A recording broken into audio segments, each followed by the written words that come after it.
San Diego, it's time to fire it up. From the beaches to the ballparks, from the Gaslamp to North County, no one knows America's finest city like he does. You can't just punt on a Manny Machado prime year. He's a fourth-generation San Diegan, born and raised in the heart of this community.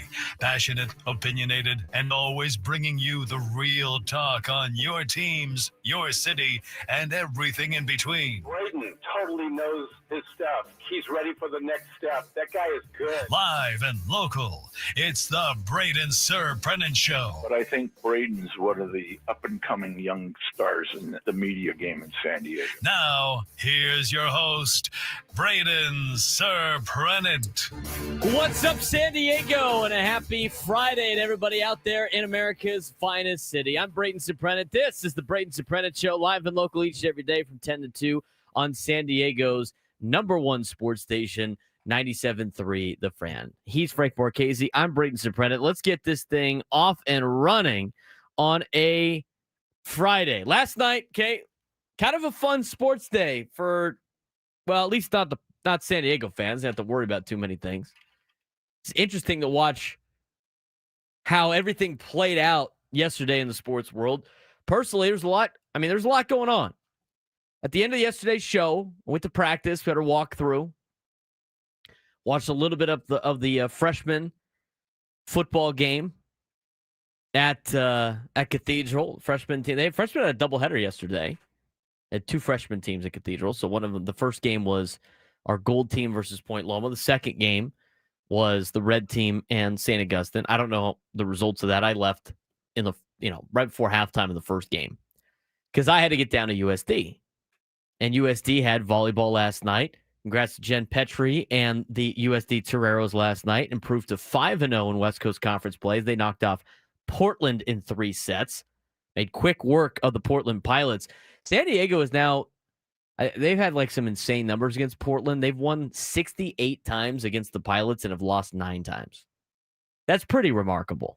I mean, that's domination right there. And they're on a 17 straight win streak against the Portland Pilots, and 15 of those games have been sweeps, by the way. How about that for a fun fact on a Friday, Frank? When it comes to women's volleyball. Very fun. That's not where I'm going to make the show, though. We had college games last night. We had NFL games last night. An NFL game last night. We had hockey is back. Unfortunately, tough 3-1 loss for the Anaheim Ducks. We're off to a great start. Love to see it. San Diego goal start tonight. That's neither here nor there. But with everything going on, it was tough for me to obviously watch and dive into some of the sports that were going on throughout the country, throughout professional sports, college sports. We had a lot of stuff on yesterday. And I was getting texts from multiple people about multiple games. Frank was obviously locked into the Giants game. He might be a newfound believer in the New York Football Giants. I was not locked into the Giants game. You were locked into the Giants game. I was working on the show and then wanted to check and see the score, and I saw the Giants were up by 10 in the third quarter. I'm like, please don't make me watch this game. All right, I'm watching the game. Second play, after I start watching, Jackson Dart gets hurt. I'm like, can I have one nice thing? I just watched the Islanders lose. Can I have one nice thing, please? Well, I'm going to say you're locked in because you're texting me. I'm trying to call a ball game. So we're going to say you were locked in. Which I apologize for. So Frank's texting me about the Giants game and the Eagles. I got friends texting me about the Dodgers and the Phillies, and we're going to talk about that in a little bit. I mean, that was a fiasco for Philadelphia. But I want to look at just yesterday for the city of Philadelphia. And honestly, what a 2 weeks it's been for the city of Philadelphia. The city of Philadelphia, now, when you talk about college teams, like I think a lot of the people in Philly are probably Penn State fans.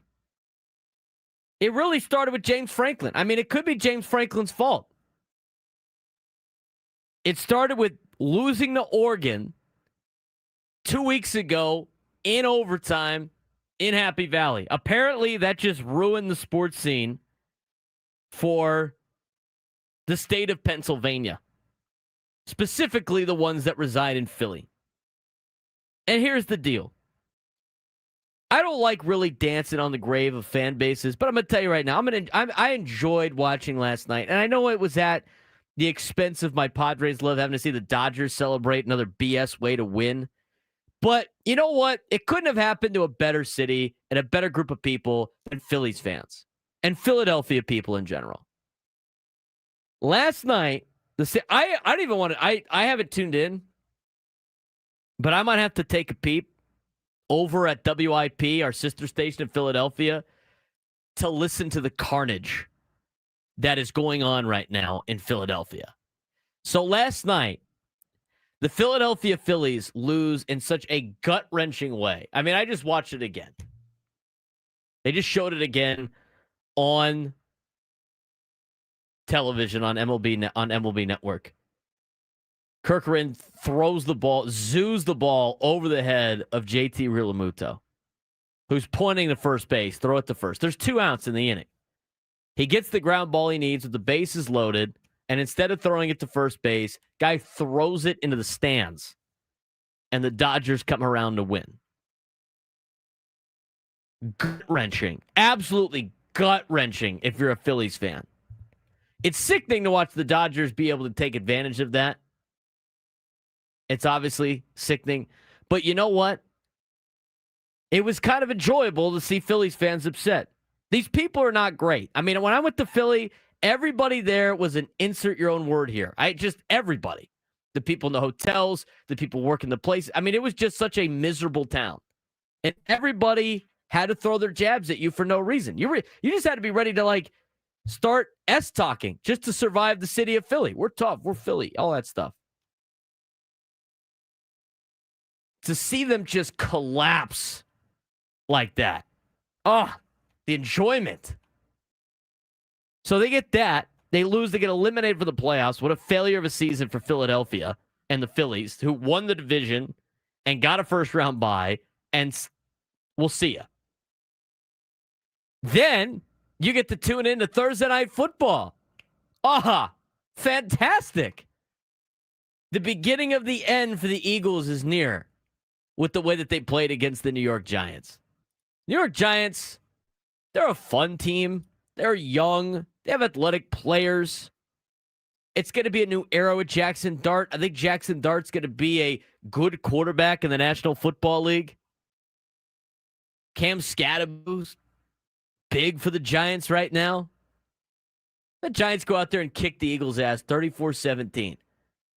Jalen Hurts having to throw the football, not a winning solution because he's not a great passer. Guys had the best team around him for the last 3 to 4 years and one of the best offensive lines and defensive lines in the National Football League. They looked okay in their first couple of games. They had the benefit of the doubt in special teams against the Rams. They improved to 4-0 to get things started. They've looked very beatable the last 2 weeks. And the defense could not get off the field. And the Giants, who looked awful against the Saints, go out there and bludgeon the Eagles last night 34-17. Just keep kicking them while they're down. Just kicking them while they're down. And then on top of that, not that anybody really cares. Maybe some people in Philly care. But the Philadelphia Flyers also took a fat L last night. And what did you say? It's their first home opener loss in 17 times or something crazy like that? They were, in their last 10 years, they were 8-0-2 on opening night. So this is their first regulation loss on opening night in 11 years. They lose on opening night. Eagles get embarrassed by the Giants on Thursday Night Football. Phillies exit the playoffs in the most embarrassing fashion possible. And I feel bad for the kid that was the pitcher. I mean, it's not great. But for Phillies fans, I don't feel bad for you. Okay? Philadelphia people, I don't feel bad for you. We're running your mouth all the time. I always have to listen all the time about Eagles fans like, hey, you know the Eagles pulled their starters against the Chiefs in the Super Bowl? Yeah, all right, cool. Just be careful what you wish for. What an embarrassing night for the city of Philadelphia. Hilarious. I'm laughing at their pain. Couldn't happen to a better group of individuals. Laughing at their pain. Fly, Eagles, fly. Still go Birds, though? Really? Still go Birds. Phillies, World Series bound. Brutal. Absolutely brutal. I want to know who's calling in a WIP today. I mean, that's probably such a fun day. They're probably, I'm telling you right now, I texted Adam last night, I said, what a record ratings day it's going to be on sports talk radio in Philadelphia today. Just people bitching and moaning all day long. What a night for the city of Philadelphia. It was almost historical, Frank, except for the fact that it had been done before. There has been a time in which a city's hockey team is lost the same night as the city's football team is lost, and the same day that their baseball team got eliminated from the playoffs. It has happened before. What city did that? Philadelphia, back in the 70s. Nobody's great at losing all three at the same time than Philadelphia. The city of brotherly love. The city of we just get embarrassed all the time on the same day. It's phenomenal. I love it. It's great. I didn't even look at that. The good thing the 76ers weren't playing last night. Unless they lost they got the preseason games? Yeah, they're going preseason right now. I wonder if they did lose a preseason game last night. I'd like to, if they did, it'd be hilarious. It would just put icing on the cake. I think there was only 2. No, they play tonight, the Sixers do. I hope they lose to the Magic tonight. That'd be just hilarious. They're 0-2 in the preseason. Not that it matters. I want to know I'm sure the phone calls today in Philadelphia are strictly about the Phillies and the Eagles. I want to know the one guy that's calling in complaining about the start to the Flyers season. Read the room, buddy. What a hilarious night for people that hate the city of Philadelphia. I mean, we threw around the idea of starting the show with, guys, welcome in. We are not going to be able to we're not going to be able to create any more entertaining content. So here's 4 uninterrupted hours of WIP. WIP in Philadelphia. Here is just 4 uninterrupted hours of what's happening in Philadelphia because we are not beating this. That's amazing. I love it. I love it. Fly, Eagles, fly, right? Go Birds. Fighting Phils. Taking some fat L's. Add Penn State in there. It's been a rough 2 weeks for the city of Philly. It's been a rough 2 weeks for the city of Philly. Yeah, it couldn't happen to a nicer place. All right, let's think about this for a second. So they in the last 2 weeks on the calendar, the Phillies won 1 game, right? They won 1 game. Yes. Okay, I think that's their only win because the Eagles have lost twice in a row. Penn State's lost twice in a row. Mm-hmm. And the Phillies have lost 3 times. I mean, they have 1 win. 1, 2, 3, 4, 5, 6, 7. They're 1-7 in their last 8 games for the city of Philadelphia. That might continue. And then there's the Sixers. And the Sixers are 0-2 too in the preseason. Add that to the list. They're 1-10 in their last 11 games played as a city. Oh, plus the Flyers. Forgot about the Flyers. So they're 1-11. The last 12 games, the city of Philly and their fans, the teams that they support, have played. They are 1-12. The only one carrying the torch right now are the Penn Quakers in football. And I know that because we have a Don on the Ty Cortez plays for Penn, and they've been doing a pretty good job. So the Penn Quakers are holding it down right now for Philly. How about that?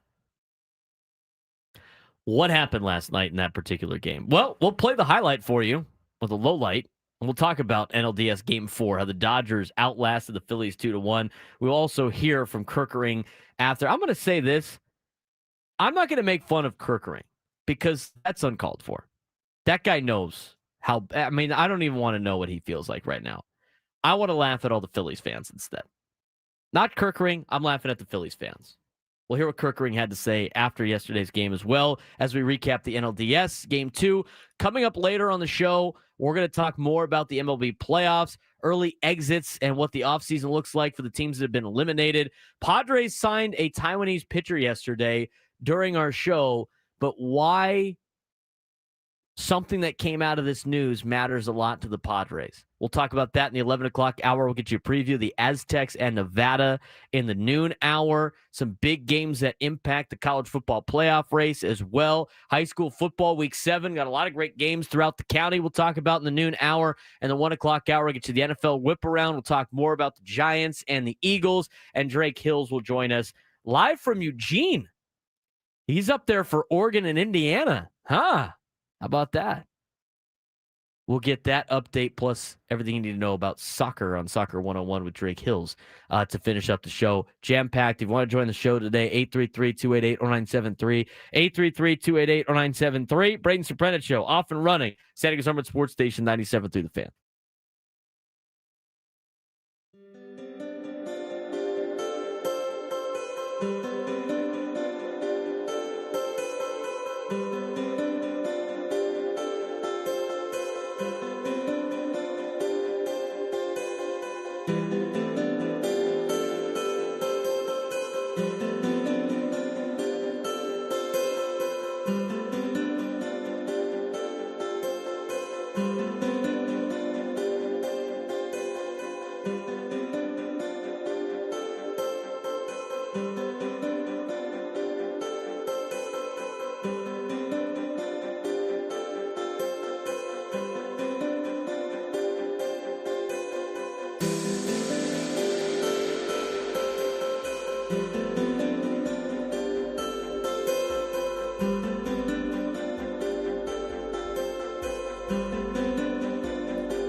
All guests on 97 The Fan join us via the David P. Shapiro fan hotline. Facing criminal charges, trust David P. Shapiro criminal defense attorneys, helping clients regain control since 2010. Visit davidpshapirolaw.com.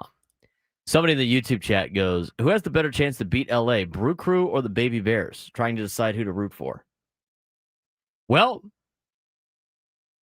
the Brew Crew are 6-0 against the Dodgers this season. Take that information with what you want. What you will. Okay? Maybe that means the Dodgers are due. Maybe that means the Dodgers have no chance. I don't know. I mean, does it really matter?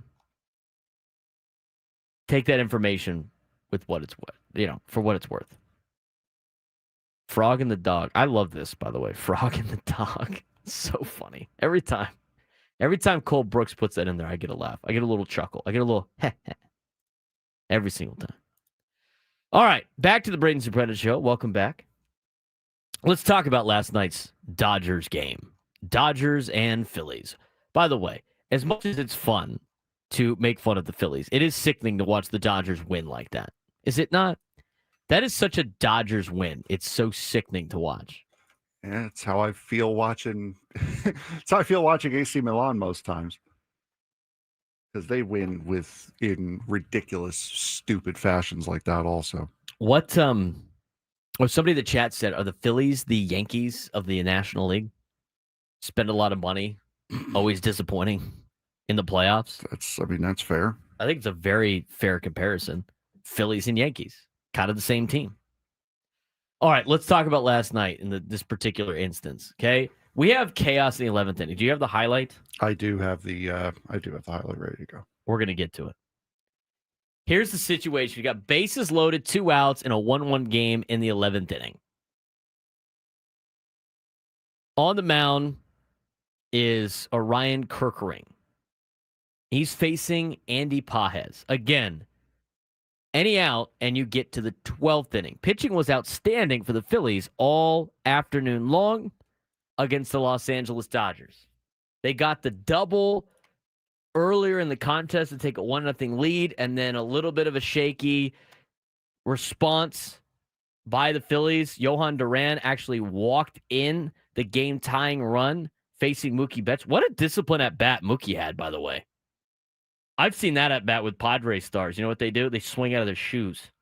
What a great at bat for Mookie Betts. Walked in a run. Johan Duran did a good job, though. He got out of the bases loaded jam, only surrendering 1. That got you to the extra innings. Both teams couldn't score after that until you got to the 11th inning. So as I mentioned before, the bases are loaded. There's 2 outs. It's a tie game, 1-1 in the bottom of the 11th. One pitch by Kerkering, and all of a sudden, the Phillies could be out of the inning and getting ready to play the 12th. Here's what happened. No balls and a strike. Pages breaks his bat. Kerkering got to find it. Throws to the plate. Oh, my goodness. He throws it away. And the Dodgers have won. The Dodgers win. All right, cut it off. I don't want to hear any more of that. If I have to hear I Love LA, I might vomit. The Dodgers win on a broken bat, ground ball to Kerkering on the mound. Kerkering now in a difficult situation. Playoff game. Guy has to find the ball in front of him. And he quickly is trying to find the ball. And he's quickly trying to figure out, what do I do? Where do I go? What's going on? He grabs the ball, and he's trying to get the ball out as quickly as possible, which is fair. He zoos it into the stands, basically. I mean, it goes to the backstop. I mean, at that point in time, there's no way. Like, they were never going to get the guy out.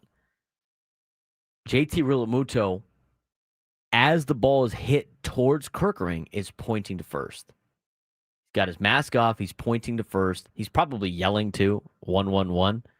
Kerkering definitely doesn't hear him. I mean, it's a playoff game. There's a lot going on. It's utter chaos out there. He's pointing to first. Throw it to first. Throw it to first. He throws it to first, which, by the way, he's got Pages by a mile. Pages is not really sprinting out of the box. He decides to go home with it. I don't know if he lost how many. how many outs there were or whatever it was. He throws home.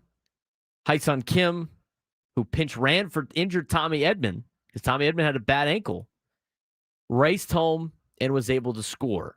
Now, he didn't touch home plate the first time. He had to come back and touch it. And the Dodgers walk it off and clinch the series 3-1. Obviously not Kerkering's fault. What a terrible situation for the young man.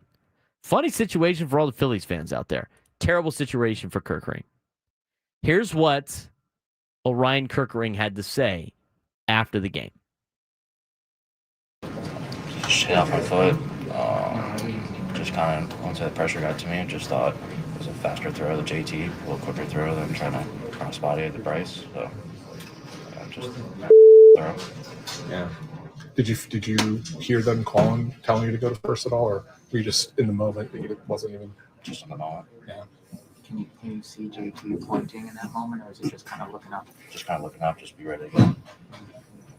I mean, a lot of guys have never done it. One of the first ones there. Just what do the guys say to you in that moment? Just keep your head up. It's an honest mistake. Just it's baseball. And just keep your head up. You'll be good for a long time to come. It's not my fault. Just had opportunities to score. Just keep your head up. Conversation with Rob too. What did he say? What does that say mean to you? About those guys picking you up so quick. It means a lot. It shows they care a lot. Just means everything for sure. I'm sure a lot of guys in here have had moments early in their career that, they can kind of remember very vividly. How much do you think you can use this kind of in the off season to for good? For sure. Yeah, the wall with a tennis ball for sure. But, just kind of keep going with it. Hopefully it started a long career. Just keep back in the head of this really sucks right now, but hopefully keep pushing and get over this hump. Keep pushing. I feel for that kid. I really do. I mean, I agree with Army Man Henry in the chat. I feel like he forgot how many outs there were.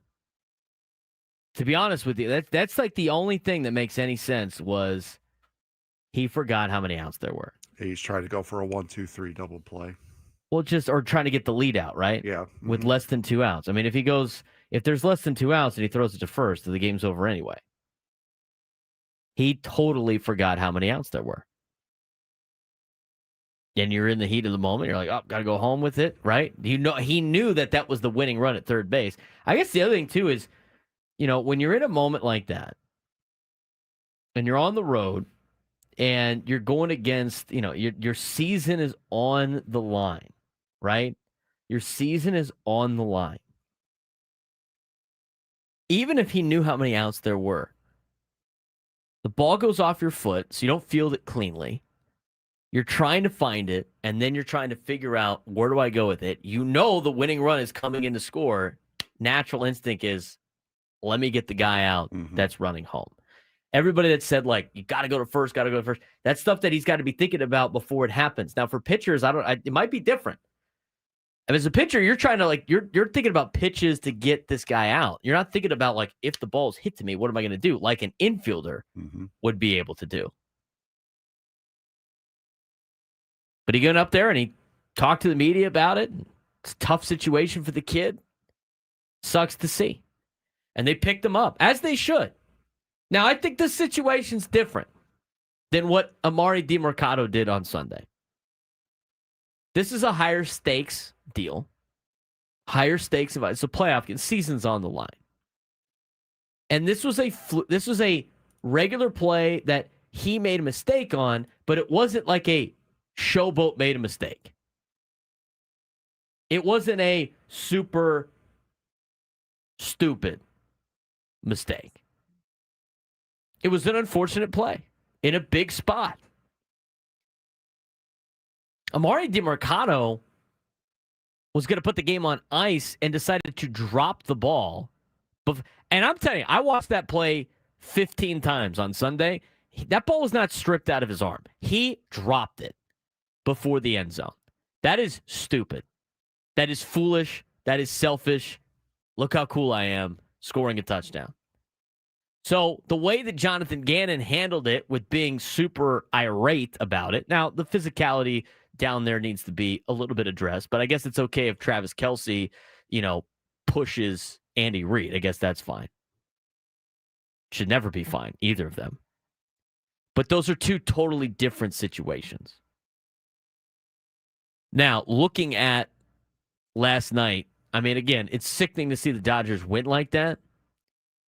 But you got to feel bad for Kerkering after that particular play. I mean, he's going to, and that's the last play of the year. He's going to have to think about that for the entire offseason. That's the downside of sports sometimes. That's the downside of it. That's what comes with the territory of being a professional athlete. That's a tough play right there, Frank. Yeah, and this is where I'm proud to be a New York sports fan. Here we go. Because at least I have no problem saying I feel awful for that kid. You would never catch a Philadelphia or a Boston fan feeling the same way. I feel awful for that kid. He's in pre-arb right now. Phillies have him under control until 2030. That is a play that is going to haunt him, not just this entire offseason, but if he does nothing throughout his entire career, that is going to be a play that haunts him for the rest of his life. That is a big moment. And again, that's not a mental lapse. That was a pure scramble. Mm-hmm. He is scrambling to try to get an out. He knows he needs to get an out. As you said, he knows the winning run's coming. He is in full-on panic, full-on scramble mode at that point. And he did what he thought was right at the time. And as he said, he kind of blacked out. Didn't hear anyone, didn't see anything. His focus was find ball, get out at home. And I said it to you right as Kerkering's post-game presser was happening. Even the cameraman was expecting that ball to go to first. Game cam was already ready to pan to first base. It was already set up for an out at first. And that's, just a god-awful feeling for him. I feel bad for him, and as Cole Brooks said in the chat, and Philly fans are super nice and supportive and probably won't send him any rude messages. Yeah, I know, right? Yeah, exactly. At least that won't happen. This is why they deserve the day that they got yesterday. 833-288-0973, 833-288-0973. We'll talk more about the game when we come back. We'll talk a little bit about, as well, the divisional game tonight.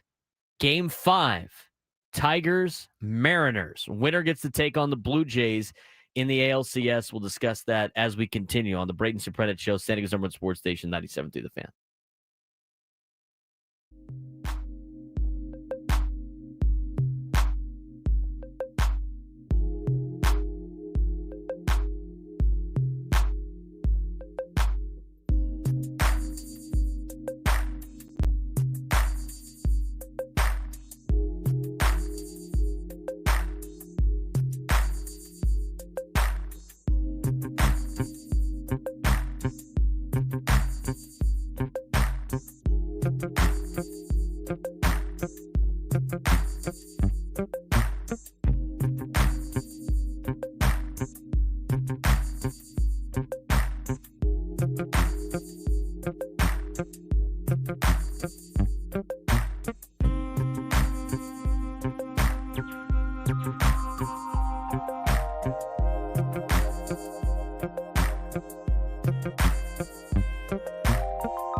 10:40 on a Friday. Welcome back to the Braden Surprenant Show. It was a fun day of sports yesterday. And NLDS Game 4 was a thriller, Dodgers and Phillies. Feel bad for Kerkering. This marked, yesterday, just the second postseason series in MLB history to end on a walk-off error. The only other time being the 2016 ALDS, Blue Jays and Rangers, when Josh Donaldson scored on a Rougned Odor wild throw. I remember that series vividly, because I was working for TCU football. Most people were Rangers fans, and I remember finishing practice and going into the video room where the game was on and getting updates on my headset for the Rangers. So I bought in, rooting for the Rangers of the Blue Jays, and that was the series that had the Jose Bautista bat flip. The shot heard round the world on that Jose Bautista bat flip. We talked about the aftermath of yesterday's game. Kerkering, quote, once the pressure got to me, I just thought there was a faster throw to JT, so just a horse bleep throw. It was. Kim, who scored the winning run, said he ran for his life. It was a pitcher's duel yesterday. I mean, don't take away the fact that Tyler Glasnow and Christopher Sanchez were in a duel. Glasnow, 6 innings, no earned runs, 8 strikeouts in his first postseason start for LA. Christopher Sanchez, 6 1/3, 1 earned run, kept pace in a duel. Roki Sasaki had 3 perfect innings in relief. Alex Vesia was scoreless, had a scoreless 11th to set up the walk-off. Phillies bullpen, Johan Duran walking in a run to tie it, ultimately led to a Kerkering throwing of the ball away in extra innings. Both clubs combined for 22 strikeouts and just 1 extra base hit. a classic postseason grind, pitching nerves, and a game of inches. Max Muncy had this quote: "That was a heavyweight battle. You can't count out the Dodgers. That was a badass game." That makes me sick. 11th walk-off in Dodgers postseason history. First since Freddie Freeman's Game 1 Grand Slam in the 2024 World Series. Back-to-back NLCS appearances in 8th in 13 years. Some sustained success for the LA Dodgers. Dave Roberts said, "This to say it was a war, it was a battle, instant classic. LA now awaits the winner of the Brewers and Cubs series, which will happen tomorrow as they go the distance to Game 5. Tonight is Game 5 in the American League. We'll talk about it in just a second. Let's get out to Brandon in Carlsbad. Brandon, you're on the Braden Surprenant Show. What's going on, man? Well, guys, I realized I had a little cutoff yesterday, and I apologize. All good, brother. The first time in my history since the days of good old Coach and Terry here, guys. I tell you what, I haven't been cut off since the CIF playoffs. Anyhow, I just want to say, you guys and Frank, thanks for an awesome Padres season of keeping us hyped up. I mean, you guys look at, as much as I love to hype up, you guys know I'm a coach as well, strength conditioning specialist. You know, it's reciprocal, right? We hold each other accountable, and we call out what we believe to be the variable or the truth within sport and competition or as a fan. And it's been one hell of a season. Obviously, it didn't end the way we want. I'm just going to throw out a couple things, might even be off the cuff, on how great it was too. We made it back to the postseason. Okay, Braden, I got a question for you because I don't know it offhand, and for you, Frank. How many times in the past 5 seasons have we made the postseason? Well, we made 4 of the last 6 years, so probably, 4 of the last 5, maybe? Yeah, so how many of those times did we make an NLCS? Once? Once. Right, that was against, Philly, correct? Yes. Okay, so my thing is this. We could still be that great team that just doesn't even make a wild card round. So I'm trying to look at that. I get it. There's who's going, who's staying, what's up with Fernando Tatis? Is he going to pull his head out? So for me, it's that variable that at least we're getting there. And I still think we have a coaching staff and a squad, but we definitely need to start getting to some World Series. I'm right there, man. I'm 47. I'm tired of this almost BS, and the fans deserve it. The Fry faithful out there deserve it. And Braden, you deserve it too, brother. You know, I'm 3rd generation, you're 4th generation, and that's all we got left, man. I mean, okay, we got the soccer team, we got the goals, but that's it, boys. God bless you, and God bless America. I appreciate it, Brandon. Guy got ran yesterday, dropping an S word on the show. He was fired up yesterday. It's a couple of things that Brandon talked about that we can go play. I mean, it's kind of hit and miss, right? Like, you want to be, it's that balance you have of understanding that you have accomplished good things and having the appreciation of it could be worse than it is, right? The positivity, Frank, of we were able to make the playoffs. Only 6 teams in the National League are able to do that, right? I mean, that's still a positive. But at the same time, it's the drive to be better than just that. You know, I look at, and I don't really like talking about myself in terms of accolades because I always want the next thing. And when I get to the next level, wherever it is, whether it be like the way I worked up to this particular spot or whatever, I'm always thinking about the next move and what gets me to the next level because I want to be the best I can be in my particular field. And I had a conversation one time with one of my teachers at TCU when I was calling the TCU USD game on the road in Texas with the Toreros. You know, frustrated of where I was at career-wise and where I wanted to be. And he said, I know you want it tomorrow, but it takes time, it takes effort. And the reality of the situation is you have accomplished all these great things that you don't even appreciate because you're so focused on going to the next thing. And it needs to be a little bit of a balance. So, yes, as much as, and we're going to talk about that in a second, there's a balance between being satisfied and appreciative, but also like wanting the next thing. I mean, I want to be like the next thing tomorrow, right? Thinking about like future career deals, right? My favorite thing to do is play-by-play. I want to be a play-by-play guy. I want that tomorrow. Being Monday Night Football's that's not necessarily a dream. I'm going to use that as an example. Being the Monday Night Football play-by-play guy, I want it tomorrow. That doesn't mean it's going to happen tomorrow. But at the same time, got to understand the situation of like what I've been able to accomplish. That's just personally me. I think a lot of people can think about that in their own lives.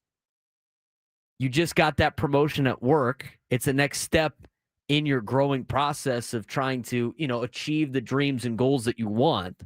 And so when you just got that promotion, you want the next thing, and you don't take the time to appreciate what you have also accomplished. But at the same time, you don't want to be the person that gets stuck and just gets complacent and goes, well, I've accomplished all these great things. I'm so great. It's an interesting mix. So right now, I feel the Padres are in that mix right now. I think you can look as a Padres fan and understand that they have accomplished some great things. Going to the playoffs for the last 6 years for an organization that has never been able to do that is accomplishing a great thing. Making the NLCS one of those times is accomplishing a great thing. There's a lot of good things to be positive about. And I think that's where a lot of people get confused between the people that want the Padres to win a World Series tomorrow and the people that say, hey, look, we still made the playoffs. I guess you could talk a little bit about the glass half full, glass half empty. But the cool thing about it is the Padres understand that, yes, and the organization, you could tell from the John Seidler letter that they understand that the Padres, as there was an organization, have accomplished great things. They're selling out the ballpark every single night. That is a great thing. They are the talk of the town throughout San Diego in a sports world setting. That is a great thing. The Padres have made the playoffs for the last 6 years. That's a great thing. But at the same time, in John Seidler's letter that he sent out to season ticket holders, they want to not just make the playoffs, they want to win in the playoffs. And so that goes back to the wanting the next thing tomorrow. And so I think you have to be in a little bit of a place where you understand both things. Yes, they want to win the World Series tomorrow. Yes, we want it right now. But part of this process, and sometimes things don't go your way, and handling adversity, and it's going to come eventually at a time. That's a little bit different in sports with competition, but I think you can look at it with your everyday life. I remember when I was working with Coach, he talked to, and I take this at heart. I think this is great advice, and I use this for a lot of different aspects in my life, and maybe this is just something that I believe in, and maybe other people have different opinions on the matter, but I remember he told Luis Patino at FanFest one year. He was talking to Luis Patino. I was there, part of the conversation. And Luis Patino could not wait to be pulled up to the major leagues. And, he's kind of struggled since then. And he wanted to be there tomorrow. And Coach Quintero says, he goes on and he tells the kid, he's like, you will be where you're supposed to be when you're supposed to be there. And I took that advice to heart. I mean, I still view a lot of my life like that. I view that with whatever my job may entail. I do that with wherever I may be living at the time. I mean, I work in an industry that you could get up and have to leave like immediately for the next job. A promotion comes about for another city, gone. Opportunity pops up for another spot, gone. All of a sudden there's budget cuts, gone. You're packing up and moving everything. So that's part of the process. Relationships, same thing. You were supposed to be where you're supposed to be when you're supposed to be there. And some people have that attitude. Some people don't. I mean, some people just don't believe in that particular deal. But I think when you look at the Padres, they rate it back to sports and what Brandon was talking about. Appreciate the time and what you've accomplished, but also have the goals set high for you to achieve success. And the Padres are right now in that position of, we understand that we have accomplished a lot, but now we want more.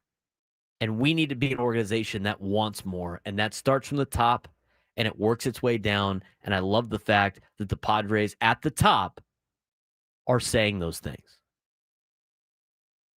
Just making the postseason isn't the thing that needs to be celebrated anymore. It's now winning in the postseason. So we'll see what happens in the next couple of years. You always could say, and a lot of older Padres fans, I see this all the time with like TCU football, because I started watching TCU football at like Rose Bowl on, where they had so many years that they were bad, and all the older alumni are always like, well, it's just way better than what it used to be. I understand that. I guess it could always be worse. Be appreciative of what you have, but also want the next thing. That's where I think the Padres are at right now, Frank.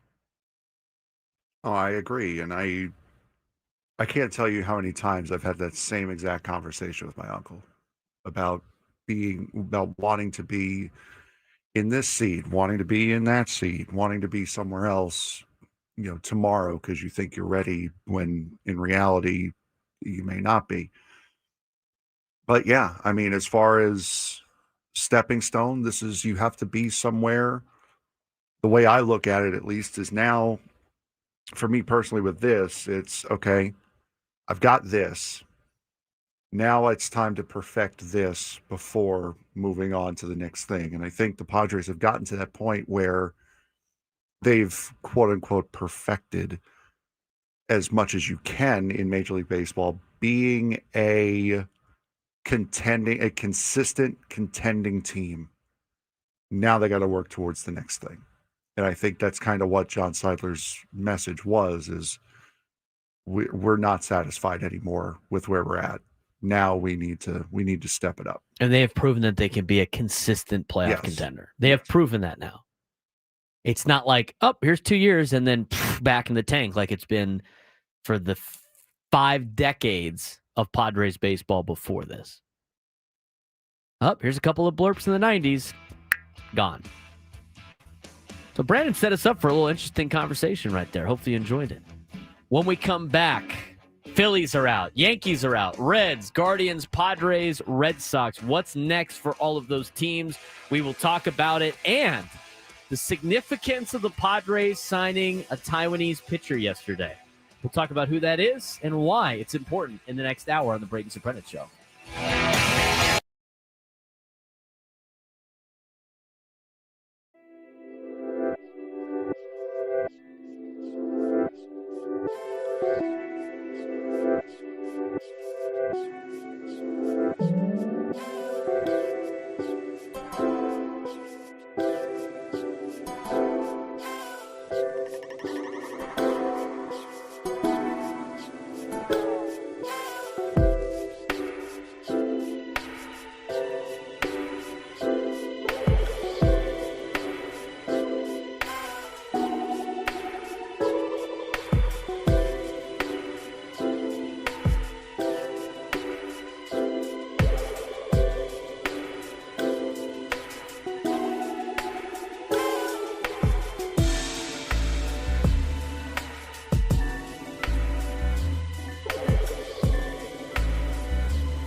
All guests on 97 to the Fan. Join us via the David P. Shapiro Fan Hotline. Facing criminal charges. Trust David P. Shapiro criminal defense attorneys, helping clients regain control since 2010. Visit davidpshapirolaw.com.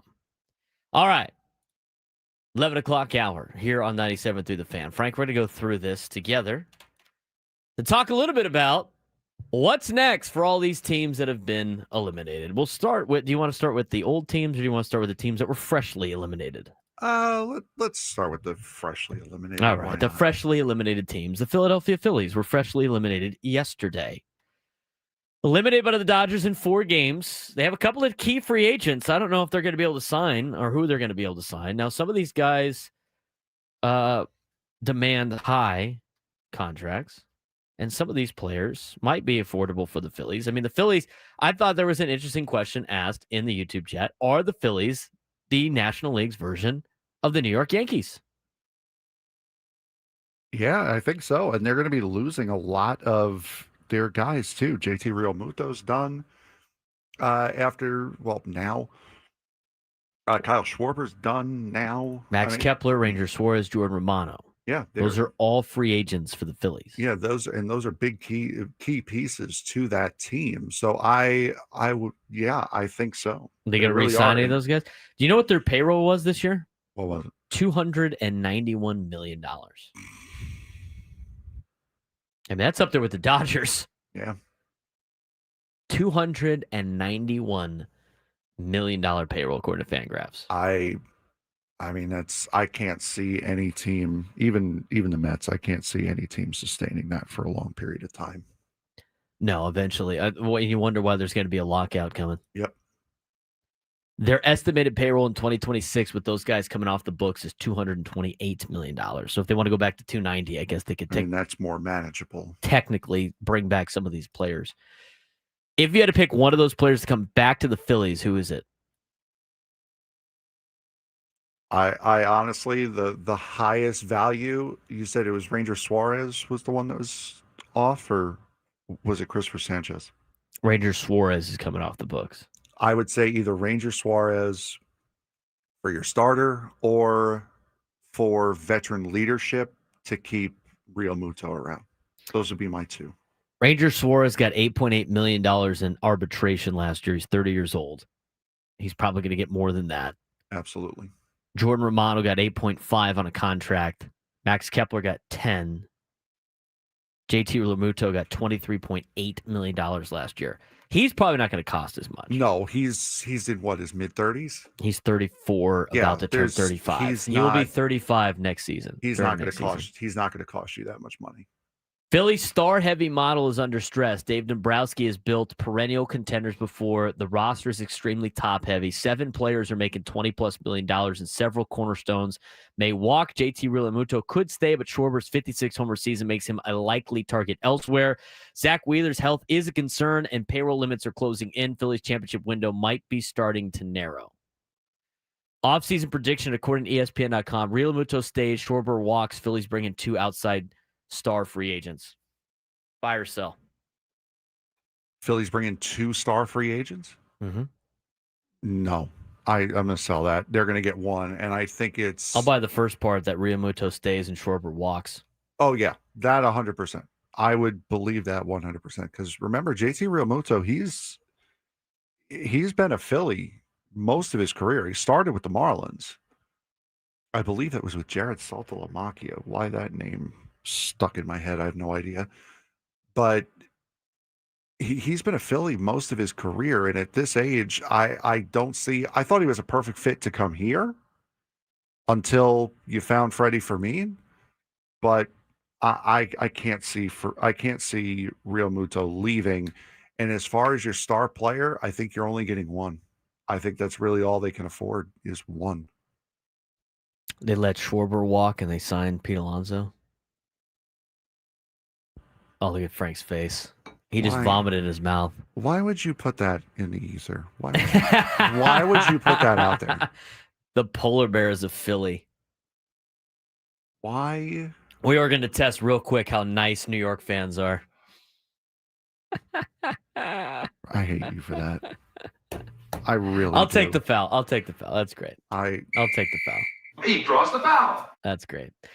Phillies window feels eerily similar to the 2018-2019 Cubs. High-end talent, aging stars, and a top-heavy roster that needs to retool before it's too late. I think that's a good comparison.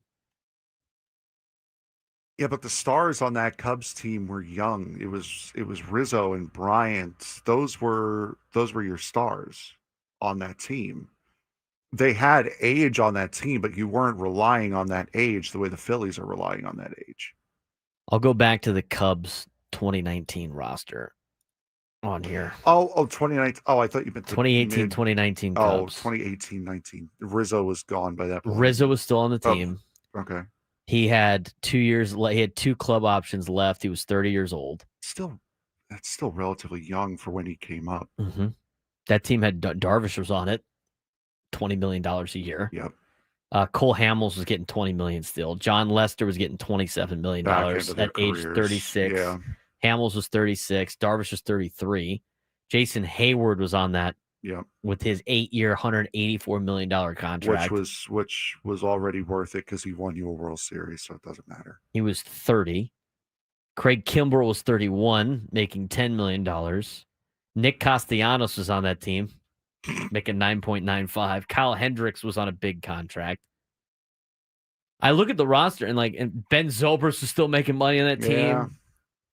Then you had the young guys in Chris Bryant, $12.9 million he was in arbitration. And he was just about on the way out.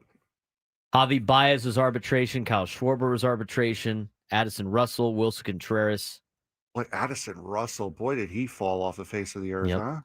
He had his suspension and never the same. Ian Happ was the young 25-year-old on that team. He's still there. And then they had a bunch of money owed to Brad. They had all this money in dead money to Carlos Gonzalez, Martin Maldonado, Carl Edwards Jr., Mike Montgomery, and Brad Brock. And then all these buyouts. They had a buyout for Morrow, Rizzo, Quintana, Derek Holland, John Lester, Craig Kimbrell. I look at it. It's very similar. Yeah, I thought you were talking more like the World Series Cubs team, but yeah, no. This is the aftermath of the World Series team. Yeah, that is a very apt comparison. I'll agree with that. New York Yankees. Let's talk about Frank's favorite team. Start spreading the news. That's so great when other teams play that in the clubhouse after they win. Spreading the L's. Eliminated by the Blue Jays in 4 games. Key free agents: Paul Goldschmidt, Cody Bellinger, who's going to opt out. Yeah. We got the news about that today. Trent Grisham, Devin Williams, Luke Weaver. Despite 34 homers from Grisham, 29 from Bellinger, the Yankees disappeared bat-wise in October, aside from Aaron Judge. They now face another reset. Did they bring Bellinger back as a premium price or roll the dice on Spencer Jones, the LCC kid who sits at 6'7"? Garrett Cole's return from Tommy John should stabilize the rotation, which already looks like a very good group in the American League. Off-season prediction, buy or sell. Yankees re-sign Bellinger, stay quiet otherwise, and prepare for one last big run with Judge, Cole, and some type of pop out of Bellinger. I'll sell that. I think it depends on who your general manager is. Because if they get rid of Aaron Boone, Cashman has to go also. We talked about this yesterday. Cashman has been there for so long and has kept the same thing. If Cashman stays, I think, I buy it. But if they decide to go a different direction, there's no shot that they are going to be quiet in the offseason. They're going to look to retool. They're going to try to find someone who's going to be like, listen, we're the bleeping New York Yankees. We're getting back to where we're supposed to be. If they keep Cashman, I see them continuing doing the same thing they've been doing, which is, trying to bring Bellinger back and then just kind of silently retooling. If it's a new guy, I'm selling it. I'm also selling it. I don't think it's gonna be the case. They got the $40 million a year to Aaron Judge. Cole's getting $36 million a year. Max Fried's contract is about to jump. He's getting $14.5 next year in 2026. You know how much he's getting in 2027? 20 something? 31.5. Brother. Carlos Rodon's getting 27.8. Cody Bellinger's got the player option that he's not going to take. Stanton's only got 2 years left. How about that? You got 2 years left of the Miami Marlins Giancarlo Stanton contract. $29 million this year, $29 million in 2026, $25 million in 2027. They got a club option in 2028. Do you think they pick it up when he's No. 38 years old? No. For $25 million? Absolutely not. Ryan McMahon gets 16 the next 2 years. Loaisiga's got a club option at the end of the year. Has a club option for this year, and Tim Hill's got a club option. And then they got a bunch of guys that are arbitration eligible for next year. Including the one, the only, Anthony Volpe, 6. Anthony Volpe's got 3 more years of arbitration. He's got 2026, 2027, and 2028. He just starts R1 next year. It's the next Derek Jeter, boys. That's right. They're not giving him a contract extension anytime soon. They're going to the arbitrator going, do we really have to pay him? Like, he can't play for free. Like, do we actually have to give him actual U.S. currency to play for this team? Cincinnati Reds were eliminated by the Dodgers in 2 games. Free agents Nick Martinez, Emilio Pagan. I've heard those names before. Yeah, right. Cincinnati's biggest issue is their pop. They gave up 25 more homers than they hit with a deep rotation of Hunter Green, Nick Lodolo, Andrew Abbott, and others. Reds could contend if they add middle of the order thunder. Terry Francona's influence gives them urgency. He's not managing forever.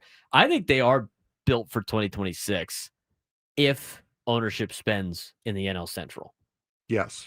But I don't know if they will. Off-season prediction, according to ESPN.com, add a major power bat, either via trade or free agency, and unleash a full season of their young arms. Cincinnati's payroll this year was $119 million. Their payroll next year is $94 million on the books.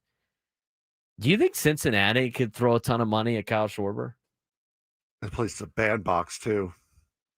That for would a be, lefty? Are you kidding me? That would be something. If I'm Kyle Schwarber and I get an offer there, very for enticing. Sure. That would be very, very enticing. It's not a bottom dweller Reds team. They've got a lot of great young talent led by Ellie De La Cruz. You've got Matt McClain, who's starting to come into his own. You got a bunch of great young pitchers. I would say that would be a very enticing offer. You could give him like a 3-year deal. Yeah. Mm-hmm. Front and just give him a bunch of money. 94. Their estimated payroll going into next year is $94 million. I think everybody should have to at least pay at $170 million on the payroll. I'll say 150, but 170. I agree.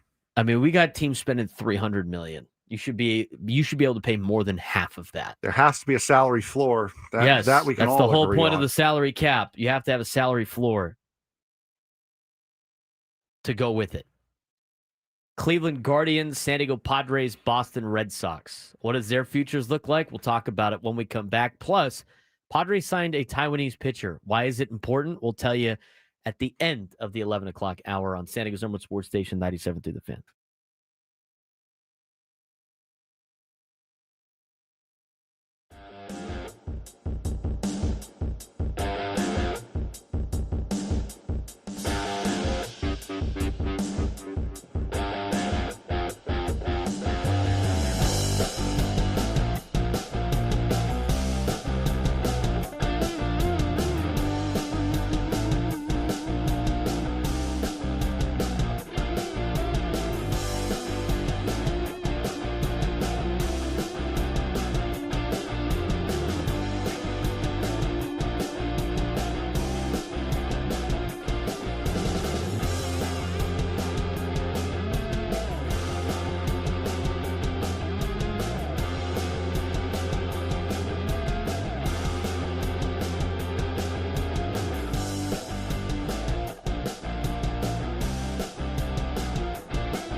can't count on much, but you can always count on Sundays with the NFL on CBS and Paramount Plus. Stream your local NFL games live every Sunday, all season long, starting at just $30 for your first year. That's like $250 a month. Visit ParamountPlus.com/NFL to get started today. He's Frank Marchese. I'm Braden Surprenant. This is the Braden Surprenant Show, live and local each and every day from 10 to 2 on San Diego's number one sports station, 97.3 The Fan. Rod is back. Rod is back at work after he went to Point Loma Seafood today. How about that? He said, back at the desk, what did I miss by being a gordo at Point Loma Seafoods? What did you get, though, Rod? That's the biggest question. What did you get at Point Loma Seafood? The squid sandwich is pretty good. You like calamari, Frank? I do like calamari, yes. How about fried calamari sticks? Or like the strips on sourdough bread with tartar sauce. That's a squid sandwich right there. Yeah. That's pretty money at Point Loma Seafood. Not bad. Juan Ruiz. Dab if you've liked the stream. Bang. I love it. I love that it's called coughing emoji. Yeah, I was going to say, that's the... Rod got a fish sandwich, a lemonade, and onion rings. Hey, have a day, Rod. How about a Friday for Rod, huh? Attaboy. Rod's having a Friday. It'll be great. If you haven't done so already, give us a like on the YouTube stream. We really appreciate it. You can follow us on social media at B_SURP, at BSURP, at B_SURP show on social media as well, at 97 through the Fan SD. You can also follow Frank at FMarks with a Z, MARKZ 324 on social media. Let's talk more about Cody. Suddenly I need onion rings. Yeah, that's the power of suggestion, my dude. All right. Let's talk about the three other teams that have been eliminated from the postseason and what the future is like. We'll end with the Padres here. Cleveland Guardians eliminated by the Tigers in 3 games. Key free agents Lane Thomas, Austin Hedges, Jacob Junis. Guardians ball, guards ball, fun, scrappy, small ball, energy-based, not sustainable. Austin Hedges being labeled as a Key free agent is cute. Yeah, it's gross. Hey, man. Guys, one more World Series than the Padres have. For all the contributions he had to the Texas Rangers winning the World Series, like his good morning, good afternoon, and good night strikeout. He did mostly celebrating than playing in that series. But he's going to tell everybody when he's older, I'm a World Series champ. Good for him. And that's when his smart grandkid goes, are you really, though? Did you really win it? The Guardians paid Austin Hedges $4 million to play for him this year. $4 million for Austin Hedges. That is crazy. That is crazy. All right. So, yeah, Austin Hedges, key free agent with Jacob Junis and Lane Thomas. Guardians ball, like we said, scrappy, small ball, energy-based, not sustainable. They need real power bats to pair with Jose Ramirez and Steven Kwan. Where have I heard this before? Farm system has plenty of promise. Chase DeLauder, Kyle Manzardo. But unless ownership spends, the Guardians' ceiling remains low. Off-season prediction according to ESPN.com. Minimal spending. Cleveland runs it back with youth and waits for the next wave of bats. Yep. That's pretty much it. That's all they basically can do. They can't really afford to pay for anybody. You know what their payroll is? You know what their payroll was this year? 91. 102. Hey, they were spenders. That was close. You know what their payroll is expected to be next year? 75. As of right now, 74. They're the people. They're the team that goes like, hey, look, we can win with not spending any money. No. Add $100 million to it. That should be the minimum. $175 million should be the minimum payroll that every team must spend. Otherwise, they get fined. That's what the rule should be. This will never happen, but the rule should be you get fined whatever you're short of 174, double it, and that's the payment you have to do. So if you spend $165 million, you're $10 million short, you have to pay $20 million to the cap, $20 million in fees. That'll make a lot of teams start spending money, huh? Wouldn't it, Frank? Think so? Yeah. $74 million. You're $100 million off. You're going to have to pay $200 million in taxes. You'll see a lot of teams spending money at that point in time. You're like, oh, yeah, I'm going to get Kyle Schwarber now. Not really much to say about the Guardians. They don't spend any money. Nope. They're the anti-Yankees. Built on development, not dollars. They ever spend to win? The answer is no. They're like the Rays, but just not as good. Boston Red Sox eliminated by the Yankees in 3 games. Alex Bregman could opt out. Do you think he's going to opt out? Yeah. We think Alex Bregman's opting out? Yes. You don't sign a contract, and the same thing goes with Kyle Tucker. You don't sign a contract with an opt-out after the first year if you're not planning on opting out. He's got an opt-out after this year and after next year. Yeah, he's opting out. How much money is he getting in free agency? What did he get last year? He's getting $40 million a year. Is he getting more than that? Depends on how much he likes Boston, I guess. $40 million a year, Frank. There's no way he opts out of that. Depends on how much he likes Boston. Do you think somebody else is going to give him $40 million? I think somebody will. A team that's in need of a third baseman. He's got deferrals on that contract, too. I will say, a team that likes taking former Red Sox. Oh, boy. That needs a third baseman. Yeah, true. Yankees do need a third baseman. They've got the money to pay him that much. I thought you were talking about the Dodgers. No. Oh, man. The Yankees love taking former Red Sox. $40 million a year is worth a 3.5 WAR To somebody. No way. We say the same thing with pitchers all the time. No way. I mean, if we're paying a guy this is what $40 million got the Boston Red Sox out of Bregman. He had a good year. He wasn't terrible. How much? I mean, 3.5 WAR. He had a 3.5 WAR. He played in 114 games. He had a 273 batting average with an 821 OPS, a 128 OPS plus, which means he was 28 percentage points better than an average baseball player. That justifies $40 million a year? Somebody will justify it by saying... There's no way somebody's going to be like, we're going to give this guy more than this or the same amount. Somebody will justify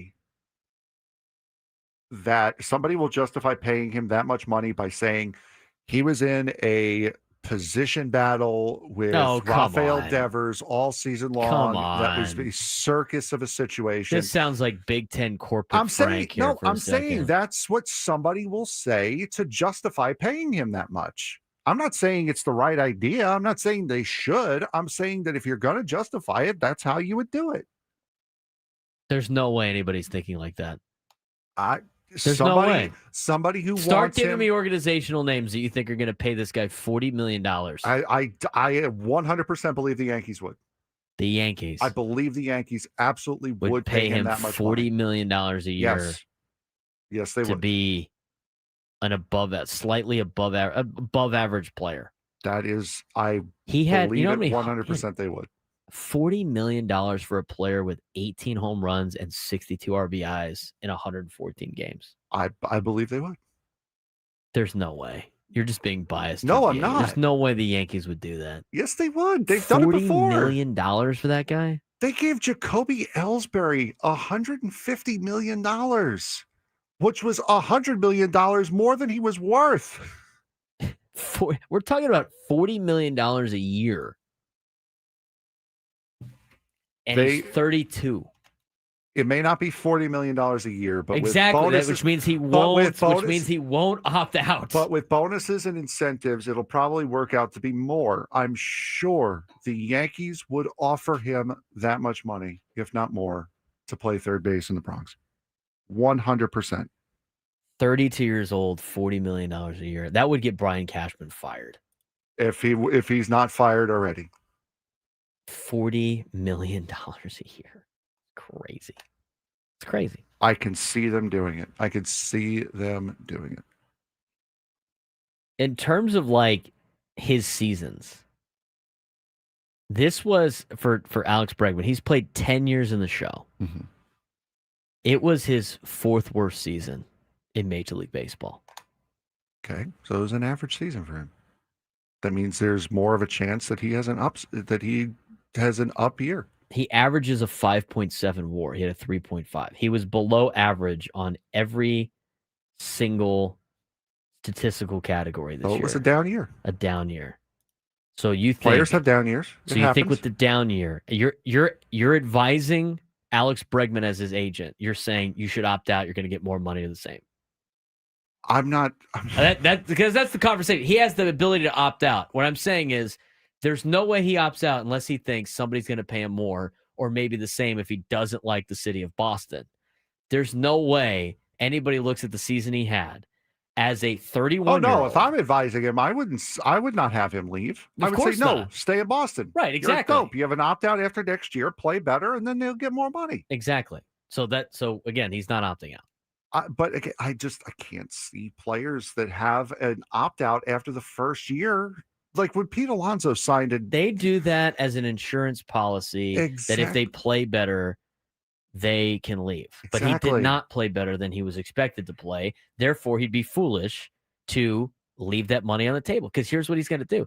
If he opts out, he's going to try to wait for $40 million a year. And guess when he's signing? Maybe before spring training, and it'll be a 1-year deal because it'll be a prove-it deal. We watched Blake Snell do this. Insane contract. I mean, he's not opting out. If he opts out, it's because he puts up the season he had in 2019 when he was 25 in 2026, and he opts out and he gets $50 million a year. $40 million a year for Alex Bregman is crazy to me. Is he the same player as Aaron Judge? No. I mean, when you start looking at like the value of like what teams are spending on players, it makes no sense. No. Aaron Judge is getting $40 million a year. Say what you want about Aaron Judge. Okay? And Frank does not hold back about his opinions about Aaron Judge. No. He is way better than Alex Bregman and way more valuable, and they're getting paid the same. Yes, 100%. 3.5. What was Aaron Judge's WAR this year? Probably something stupid. I'm going to look it up. I mean, this is...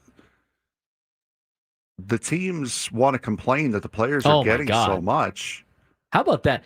The Red Sox are paying Alex Bregman to give him a 3.5 WAR, the same amount of money that the Yankees are paying Judge to get a 9.7 WAR with 53 home runs. Alex Bregman had 18 home runs. What a waste of money. The Red Sox, you know what? The Red Sox are hoping this guy opts out. There's no way he's opting out. All right, moving on to the next team. Red Sox, Alex Bregman, Lucas Giolito, Rob Refsnyder, Dustin May, Steven Matz. Rob Refsnyder is a key free agent. Holy cow. Yep. How about that? Steven Matz, by the way. Steven Matz. 12.5 off the books. Rob Refsnyder, $2.1 million. Key free agent. That's because they only got 3 free agents and Dustin May. What do you think the Red Sox do? What's their bold prediction? Bold prediction is Red Sox bring Bregman back, which, yeah. I don't think he's opting out. If he opts out, I think he's foolish. Maybe re-sign Giolito or target arms like Framber Valdez or Shane Bieber. I could see him signing Framber Valdez. I think the Red Sox. I think they should go after who is Bieber. I think that was the last one you named. Mm-hmm. I think going after Bieber would be the smartest because Framber Valdez, I don't. There's something about Valdez I don't trust, and they've tried with Lucas Giolito for a while. Remember when Giolito came up, he was supposed to be like the next big thing. He was supposed to be a Steven Strasburg type, and he just never got there. I think they've gone as far as they could with Giolito. I would go after Bieber if I were Boston. I think they sign Kyle Tucker. Think Boston's going to sign Kyle Tucker? I do. I think that's what they wanted the whole time. I think they're hoping Alex Bregman opts out. Add to a clogged outfield. Gotcha. Yep. Yeah, they need a DH. I think they signed Kyle Tucker. Remember, they have $2 million coming off the books. Eric Hosmer's contract is done. Sign him. That's it. Those are the $2 million Got it we coming need. off the $2 million they need. Boston season ended with more promise than frustration. Bregman could opt out, force the Red Sox to choose between paying him or shifting money towards pitching. Farm system mayor Anthony Raffaella is bursting, but they still lack frontline starters. They could potentially sell one of those guys, sign Kyle Tucker, and then use those potential prospects or one of them to go get a pitcher, a legit guy. They have some options. Their payroll last year was $207 million. Boston's? Yeah. Wow. Wasn't high-end spending. Their payroll on the books next year is $207 million. They had a lot of guys that were young that came up too. Mm-hmm. Roman Anthony, the second baseman who they signed the contract to and then sent down. Correct. Marcelo Mayer, he's another guy. East Lake kid. Brian Bio, the pitcher. Yes. They've got a lot of stake and a lot of young guys. Are you talking about Brendan Bernardino? No, the pitcher. Oh, Brian Bello. I don't think it's Bello. I don't think it's Bello. How you pronounce it? No, Bello. Yeah, I think it's Bayo or something. Bayo. It's Bello in Italian. It's Bayo in Spanish. All right. Padres limited by the Cubs in 3 games. Key free agents: Luis Arraez, Dylan Cease, Michael King, Robert Suarez, Ryan O'Hearn, Ramon Laureano, if they don't pick up the club option, Jose Iglesias, Elias Diaz, and Nestor Cortez. Another October without success leaves major questions. Cease and King are free agents. Musgrove returning from Tommy John. Yu Darvish is 39. Rotation depth is paper thin. The front office must decide whether to re-sign Arraez and how much to spend in the post-Peter Seidler era. That's being kind. Payroll will be paying $120 million to 6 players in 2026. Machado, Tatis, Bogarts, Darvish, Musgrove, Pivetta. The Padres can't afford to miss on their top-tier stars again. Off-season prediction, according to ESPN.com, AJ Preller goes hunting for a frontline starter, likely via trade, while trying to keep the payroll stable. I agree. I believe that 100%. San Diego remains talented but fragile. It says if Musgrove and Machado don't bounce back, it's a steep climb in the NL West. I don't know about that. I don't think so either. I think it's just you're only fighting the Dodgers, really. I mean, Arizona faced a lot of injuries this year. San Francisco, they're going to have a new man at the helm next year. So, but and the Rockies are the Rockies, and then there's the Rockies, and then there's the Rockies, and then there's the Jets. I don't think they re-sign any of those guys. The only guy to me is coming back is Ramon Laureano because I think the Padres are going to pick up the club option. I agree. And then I have thought about the DH pickups that they've had at the deadline the last handful of years, the first baseman ones. You would think that they would bring back like the Josh Bells of the world and everything like that. They haven't brought back one of them yet. Nope. So I don't think they're bringing back Ryan O'Hearn. They should, but I don't think they're going to. I don't think they're going to. I think the only one that comes back is Laureano, but he's not even really a free agent. Now, here's the thing, though. I also, it's interesting. Like the team wants to be like we're tired of being the team that doesn't win in the postseason. You kind of have to spend a little bit still have to spend some money. You have to prove it. Yeah. You still have to spend some money. Like if you're going to be that team, like you can't just say it and then not spend the money. So I'm curious what this offseason is like. I'm not necessarily on the page of like they're going to try to keep the payroll under $190 million. I don't think that's the case. And if that's the case, $190 million, folks in the chat, sorry to tell you, you're not getting Kyle Schwarber. That's not happening. No. You're not getting any of the top free agents. You're not getting Schwarber. By the way, you're not getting Alonso. You already have $194 million on the payroll. Yeah, you're not. If you're trying to stay under 220, you're getting no one.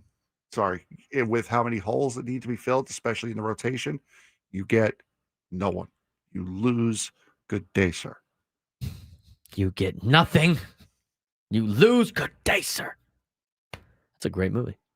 833-288-0973, 833-288-0973. There might be some help on the horizon. It has a lot to do with this new pitcher that the Padres have signed. We're going to talk about that pitcher and the role that Yu Darvish played and the role that Yu Darvish might play in the future for the San Diego Padres and why he's a valuable asset to this organization. Might not just be on the field, especially now, Might be more in the front office. We'll talk about it when we come back on the Braden Surprenant Show. San Diego's #1 sports station, 97.3 The Fan.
Little late on that last break, so it's time to get to on the Braden Surprenant Show. Welcome back to 97.3 The Fan, San Diego's number one sports station, talking a lot of things Padres baseball today, a lot of baseball talk today.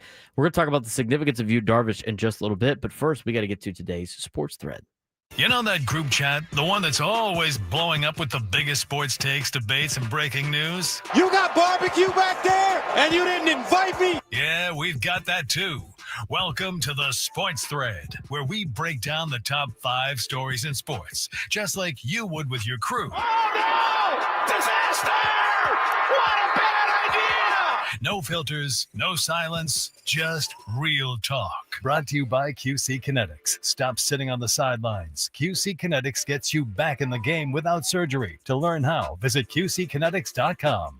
All right, Frank, what do we got today in the sports world? We've got a lot of stuff going on in the sports world today. Number 1. And we will start out in Norman, Oklahoma, where Oklahoma quarterback John Mateer was upgraded to probable yesterday on the SEC's availability report. A signal he is signal. English are hard on a Friday, Frank. That's a foul. Got him. He draws the foul.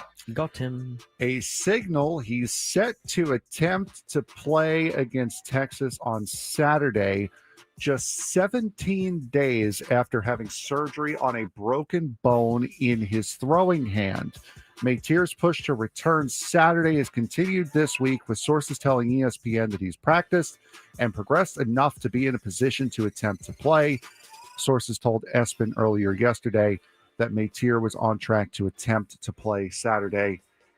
Is this a good idea for this kid who's 2 weeks out of hand surgery to play in this game? I mean, these guys usually just tape it up, get the pain meds, and go. I mean, I don't know. I guess it's a big deal. If he gets tackled and he lands on it wrong, he's out longer. Like, come on, dude. Sometimes you have to protect these kids from themselves. Exactly. I know it's the Red River rivalry. I know it's Texas. I know it's a big game. But, bro, you just came from freaking Washington State. You don't have a stake in this rivalry. Just let it lie. Everybody's a mercenary now anyway, so. I mean, my take that for the gosh. I don't know if they think he can play and not further the damage. I mean, if it's a pain tolerance thing, then he's good to go. I guess I don't strap it up. Let's go. I don't see the reason to risk it. I really don't. But Number 2, especially with the gauntlet of a schedule they got coming up. Exactly. Just days after his most embarrassing moment of the season, Chiefs pass rusher Chris Jones addressed why he didn't give maximum effort on the Jaguars' game-winning touchdown and said his social media accounts weren't deactivated as an attempt to avoid criticism. With 30 seconds left in Monday's game against the Jaguars at the 1-yard line, trailing by 4, quarterback Trevor Lawrence stumbled under his center but was able to get up and scamper across the goal line for the winning score. Jones, who led the Chiefs' defensive line with 48 snaps, watched the sequence from the middle of the field and did not make a considerable effort to pursue the tackle of Lawrence. Jones said yesterday, quote, "It is a teaching moment for me, a little adversity. I can't think the play is over. It's a learning lesson. I thought it was over. I thought we had him down, so I kind of stopped and was about to celebrate and then realized he wasn't down." Nice. Good on him, first of all, for admitting that he messed up. But again, much as we're learning with Orion Kirkring right now, stop trying to verbally accost professional athletes because they messed up. Please. Well, an effort thing is different, I think. I mean, you shouldn't be stopping plays. I mean, we teach that on a daily basis. Like, don't finish until the whistle. I mean, that happened in the TCU game. I wanted that kid cut when I was watching the game. I said, whatever his NIL is, cut him. But still, to attack this guy on social media. Attacking anybody on social media is ridiculous. But again, for him, what are you doing, dude? You get paid to play the game. So many guys just taking plays off. That's how you get hurt, by the way. Yeah. That is a very good way to get hurt. Number 3. Exhibit ABCDE in the NCAA's complete road to self-destruction. An NCAA committee has proposed a change to the rules barring commercial logos on uniforms in a move that would clear the way for sponsor patches to appear on NCAA basketball jerseys next year. Under current rules, the only commercial logos permitted on the athlete's equipment or apparel during the regular season is the logo of the equipment or apparel manufacturer. If the D1 Administrative Committee proposal is adopted, schools could place 2 additional commercial logos on uniforms and pre- and post-game apparel during non-NCAA championship competition. Also, 1 additional commercial logo would be permitted on equipment used by athletes. When are we going to finally go back to making a distinction between professional and college athletics again? That's over. That's not the case. You got to try to find ways to make money. You got to pay for all these guys. As if these schools don't make enough money. Well, most of it is covering a lot of expenses. I mean, they do have to spend a lot of money to take care of these athletes. They're going to continue to try to make money for their athletic departments. I mean, they have to do that, Frank, to keep the women's sports alive. I mean, if we want to have that conversation, you think women's field hockey at some of these schools is lucrative enough to be able to pay for their own stuff or travel them across the country to play games? Right. I mean, this is what you have to do. No, I understand that, but now it looks stupid. I think putting ads on jerseys looks dumb, but at this point in time, if it's a way to generate more revenue, they're going to do it. Is it generating revenue for the athletic programs, or is it generating money for the administrators of the school? That is always athletic departments and academic departments at schools are completely separate entities. The athletic department does not pay for the academic side and vice versa. So no, they don't get to keep that money. In fact, most schools break even or lose money in their athletic departments. I mean, UCLA is hemorrhaging money right now as an athletic department. Arizona is hemorrhaging money right now as an athletic department. You can't compare everybody to Texas. As long as it stays in the athletic department. It's exactly what it's doing. That's exactly what it's doing, is staying in the athletic department. I mean, who do you think's making the money? The athletic directors? They're not making a lot of money either. Who's making the money? I'm asking, who's making the money? For me, I've always been trained that there's always something nefarious going on. So it's the school finding a way to take money from the athletic department. Yeah, they're separate entities that run separately at the schools. And the only time that they flip is if the other one starts losing money. And more times than not, it's the athletic department losing money and academia having to pay for said athletic department. But hey, you know what? I think it looks stupid. Yeah, but if it's gonna give San Diego State an opportunity to get better basketball players, I'm sure most of their alumni are probably all for it. Absolutely. Number 4. In a story that would make my mother cringe. Are they wearing yellow pants? Yellow shorts. Los Angeles Lakers star LeBron James, who is yet to participate in training camp, will be sidelined an additional 3 to 4 weeks because of sciatica on his right side. Meanwhile, my mother works at a grocery store, is lifting heavy 35 packs of bottled water with a massive sciatica problem. Don't see her taking a month off of work for it, but hey. James, 40, my mother's older, missed the Lakers' first 2 preseason games and is yet to participate in a full practice because of what Coach J.J. Redick described as nerve irritation in his glute. Sciatica is described as symptoms of irritation and inflammation or compression of the sciatic nerve. The nerve originates from a cluster of nerve roots at the lumbar, lower spine, and travels through the gluteal muscles. Missing a month for sciatica. I heard sciatica sucks, so it does. I don't. No joke, sciatica. Ben Higgins had this to say: sciatica pain is no joke, but it will be funny when LeBron is ruled out for a game because he, quote, just can't stay up that late. That's a good one. New lunchtime hour. When we come back, we'll talk about Yu Darvish's impact on the Padres in the next segment. Braden Surprenant Show, Sanger's number one sports station, 97 through the Fan.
tear it up. From the beaches to the ballparks, from the Gaslamp to North County, no one knows America's finest city like he does. You can't just punt on a Manny Machado prime use. He's a fourth-generation San Diegan, born and raised in the heart of this community.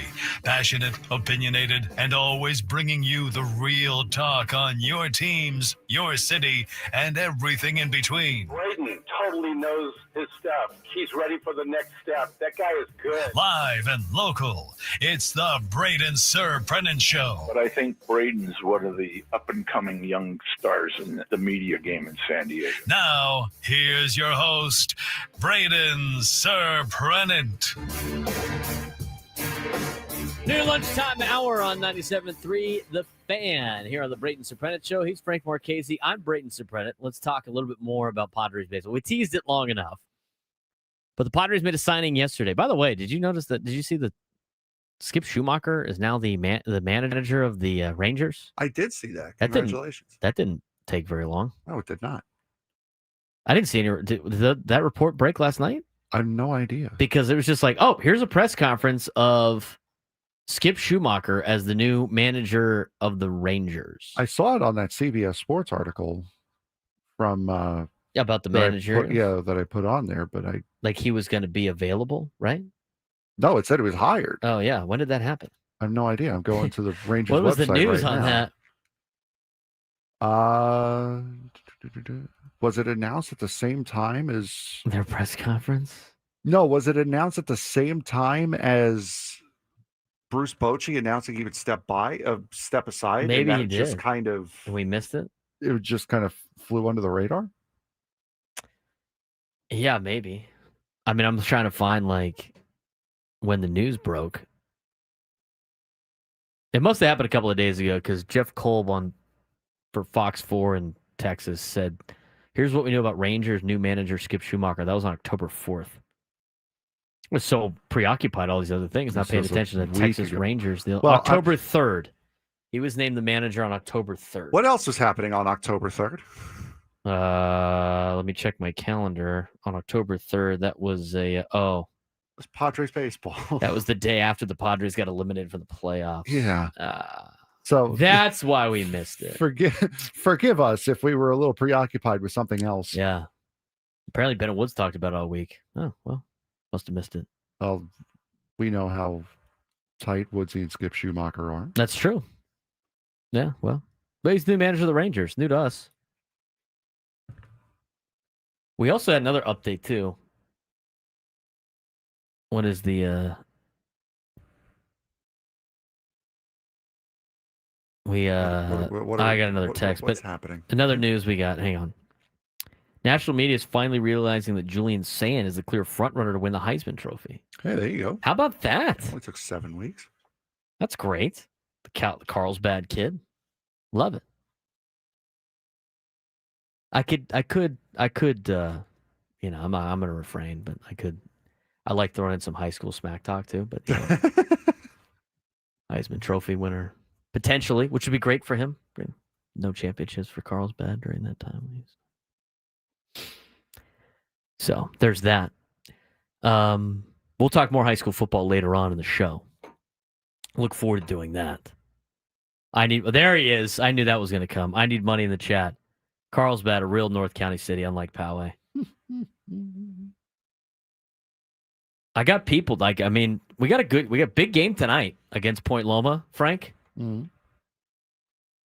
We've been getting text messages about it from, I don't know, random Point Loma people have been talking mad smack tonight. And I'm like, okay. It's going to be fun. Sounds good. I mean, they're undefeated. They're 6-0. Sounds good. All right. I'm looking forward to it now. I wasn't before. I mean, I take every game seriously. But then, like, you know, just like the kid at Scripps Ranch that was talking smack to me the other day. Mm-hmm. Did I tell you about this? Did I say this on air? No, you told me coming up the elevator today. Yeah. I'm at the Scripps Ranch Cathedral volleyball game this week. It was after practice. I'm wearing Cathedral stuff, but I was rooting for Scripps, knowing the coach, the assistant coach for Scripps Ranch volleyball. And after the game, this kid just starts like running his mouth about Scripps Ranch football and how they're going to destroy us in a football game next week. And I was like, what? I felt like, you know what I felt like? You ever watch like... Sir, this is a Wendy's. 100%. I felt like Nick Cage in National Treasure 2 when he had the kid arguing him about history. Just run along. Just run along. So this kid's talking smack. He starts talking smack about how this other kid at Scripps Ranch High School is going to shut down Honor Falave, who is a 5-star recruit who's a I'm just like, all right, dude, whatever. And so I'm like, just please stop talking to me. And then that's we how come to find out. That's how I interact with like 95% of people, by the way. Can you please stop talking to me? Please stop. The difference is this is a child. I cannot get into this. Is a child. Okay? It's a child. And then this guy keeps continuing to run. I'm like, bro, I live in Scripps, dude. I just relax. Relax. I find out the kid is my across the street neighbor. He didn't even know. I'm just like, okay, well, this is going to make next week even more interesting. Then. I just don't poke the bear. I mean, just don't poke the bear. This is why you don't talk ass, man. Because you never know. I just like... You never know if your neighbor is one of the coaches and is about to TP your house after the game is over. You never know when that's going to happen. Don't poke the bear. Don't do it.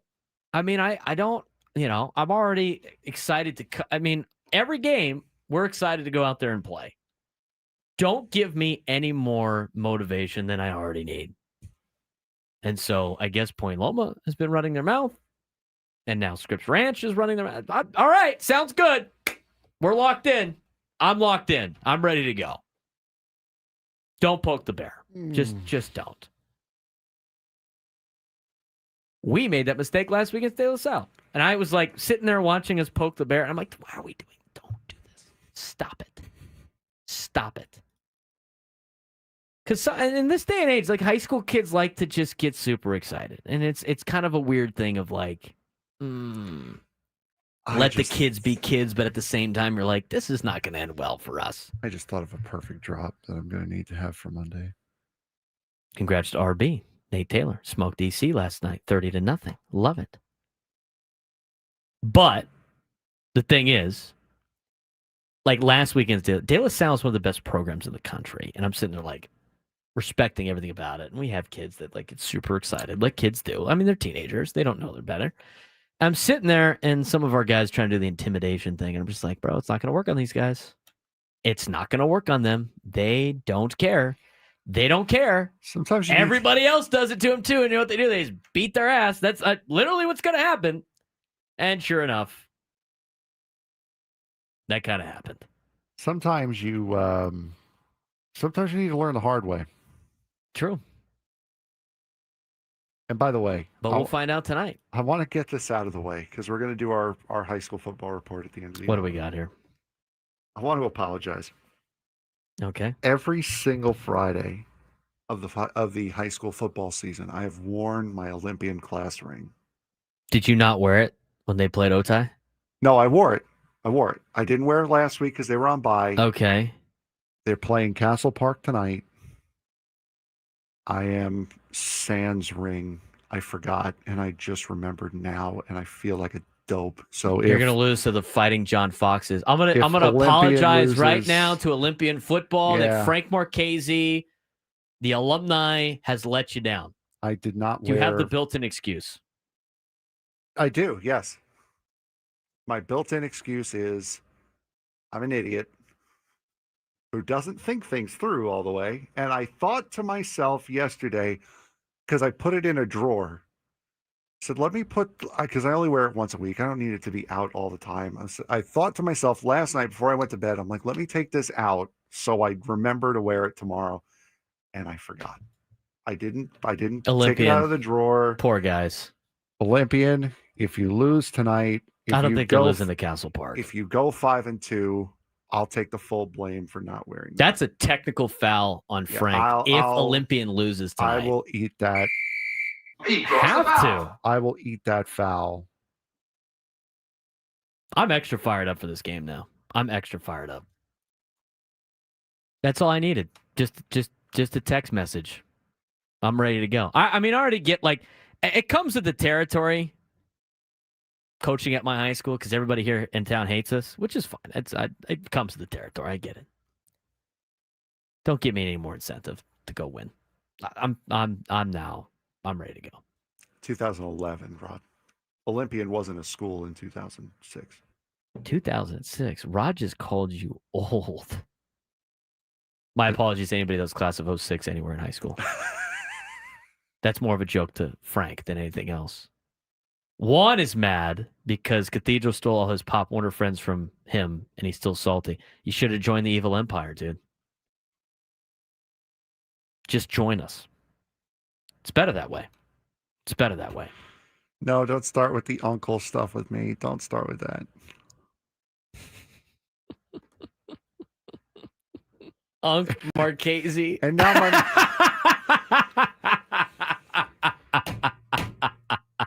Oh, no. Wilbur's class of 06. I just got a text from my mom calling me an idiot for forgetting the ring. Yeah, you are. After I just offended you in the last segment.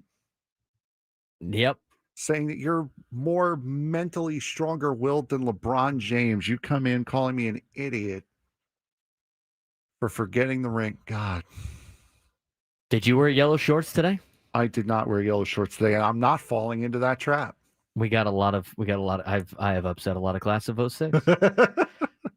Rod graduated the year I was born. That's going to make him feel old. I'm poking the bear of the audience at the same time. All right. Let's lock into this Yu Darvish situation, okay? Yes. So the Padres signed a Taiwanese pitcher yesterday. International signing of 18-year-old right-handed pitcher Lan-Hong Su from Kaohsiung, Taiwan. Su came to Petco Park earlier in the week to tour the facilities and meet members of the Padres front office. His visit was highlighted when he met Padres starter Yu Darvish. According to Su, I chose to wear number 11 because it's the number that Yu Darvish wears. I've always admired Darvish for the way he competes, his pitch quality, and his dedication to training and consistency and hard work every day. I hope to follow his example and continue learning from players like him. The San Diego Padres have agreed to terms with Taiwanese right-handed pitcher Lan-Hong Su. President of Baseball Operations and General Manager A.J. Preller announced today. Su, who's 18, was the top starting pitcher at Kaohsiung City Sanmin High School and most recently pitched as the closer for the bronze medaling Chinese Taipei 18U national team in the 18U Baseball World Cup in Okinawa, Japan in September. 6'2", 155-pound right-hander finished the tournament with a 2-0 record, a 2.46 ERA. Opponent's average of 192, 1 extra base hit allowed, and 14 strikeouts to 3 walks across 5 appearances. The organization talks about how they're excited to add him. And it says, I chose to join the Padres because I was impressed by the team's environment, competitive history, and development system. Throughout the recruiting process, I really felt that the Padres valued me and believed in my potential. Yu Darvish had a major impact in bringing this kid to the Padres. It's great to see. It's a reason why Yu Darvish can still help out this team and why I think he will be part of the organization, but also why I think he might be close to retirement. I would not be surprised if he does retire. I would not. I think a lot of things point in the direction of that being the case.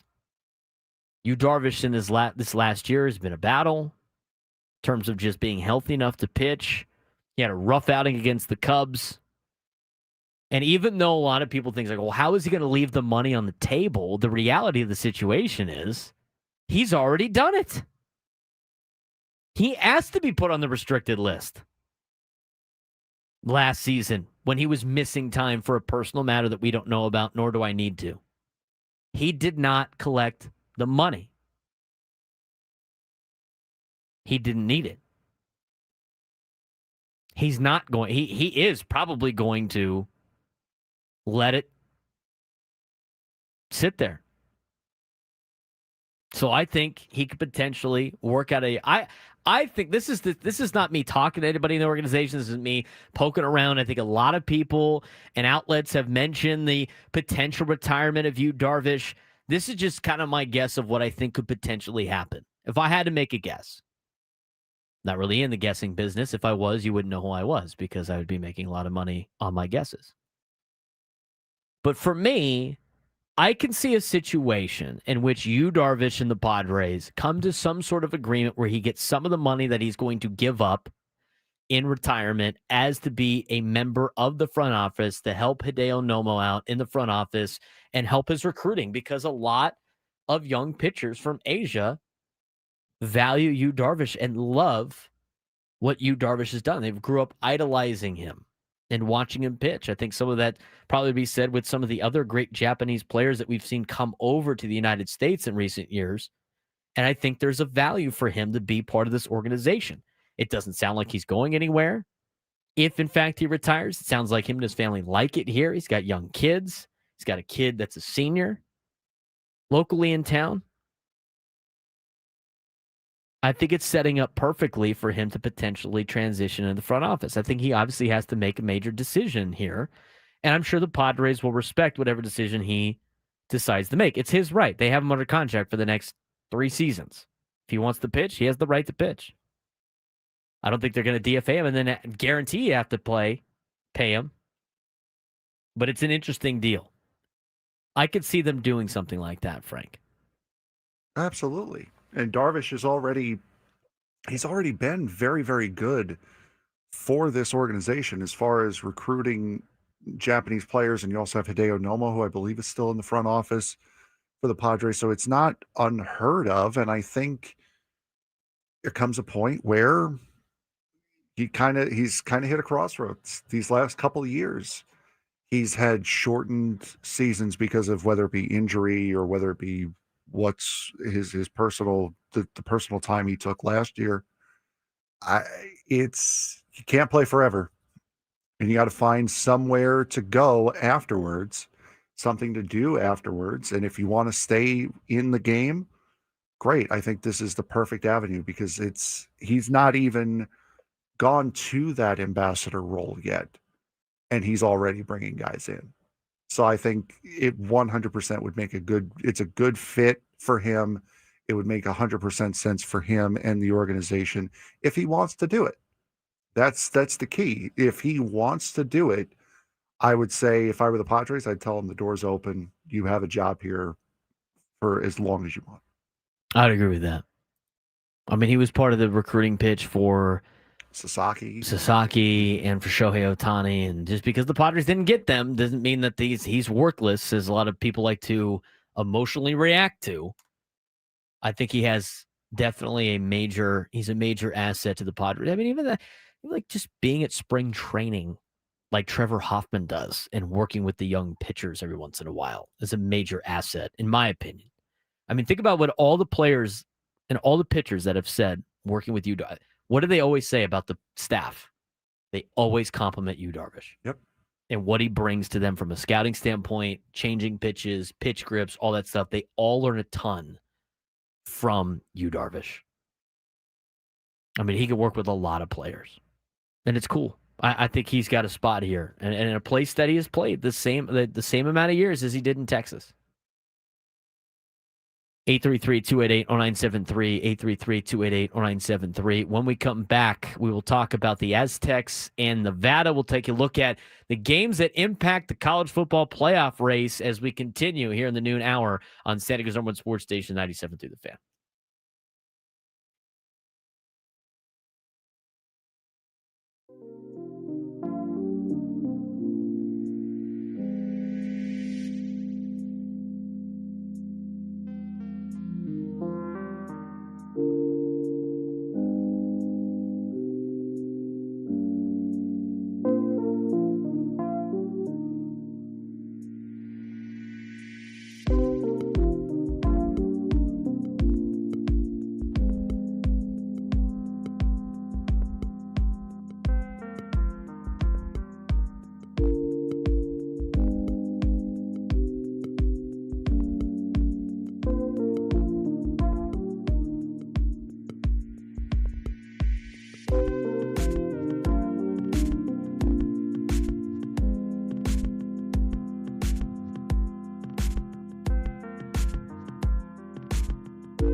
All guests on 97 The Fan join us via the David P. Shapiro Fan Hotline. Facing criminal charges, trust David P. Shapiro criminal defense attorneys helping clients can regain control since 2010. Visit davidpshapiro.law.com. He's Frank Marchese. I'm Braden Surprenant. This is the Braden Surprenant Show, live and local each every day from 10 to 2 on San Diego's number one sports station, 97.3 The Fan. Let's talk about this weekend in college football. We're going to talk about the Aztecs first, then we'll get into the other games that are impacting the college football playoff race. Should be a fun weekend in college football this weekend. A lot of great games out there. I will be sweating through a TCU Kansas State game at this exact same time I'm calling USD volleyball against Oregon State. Somebody say a prayer for me. That's not fun, ever. In a place where the Frogs don't do very well. Now, the spread has changed. The spread has changed, Frank. Frogs now favored by 2.5 on the road. Kansas State's running backs out. There you go. By the way, I want to change my Arizona State pick. Sam Levitt's not playing. Oh, he's not? He's not playing. Huh. Sounds like he's not playing. Well, too bad. He has been knocked down to doubtful. He was probable. He's now doubtful. The spread is now moved to 8.5 for Utah. That's a shame. That's a 3-point spread change. That game now is invalidated. I'd say I don't make the rules, but I do. So That's a shame.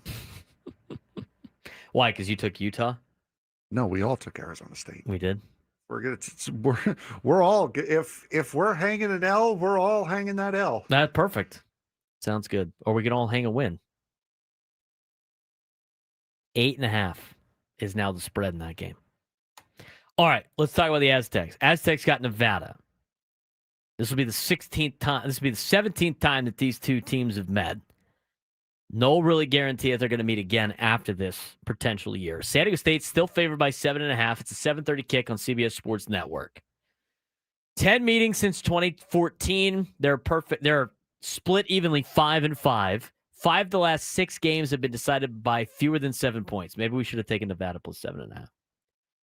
Most recent meeting, 2023 at Snapdragon Stadium. Nevada upset San Diego State 6-0, ending a 16-game losing streak and marking one of San Diego State's lowest points offensively. That shutout loss was a turning point to leading to Brady Hoke's, quote, retirement. Aztecs 4-1, 1-0 on the Mountain West, 7.5-point favorite this week, led by head coach Sean Lewis, who's brought tempo and energy to the offense, coming off a strong start and looking to prove that they can dominate teams they should beat. Nevada only win is against Sac State. They won 20-17. They're 1-4, but a lot of their games have been competitive. They just can't finish, and they turn the ball over like crazy. 14 turnovers for the Nevada Wolfpack this season. They actually lead the country in giveaways, and not the fun kind for fans that go to the games. Those are fun giveaways. They're not giving away bobbleheads. Give it away, give it away, give it away now. Quarterback situation's interesting. Chubba Purdy, who's the brother of Brock Purdy. Fun fact, his name is actually Preston.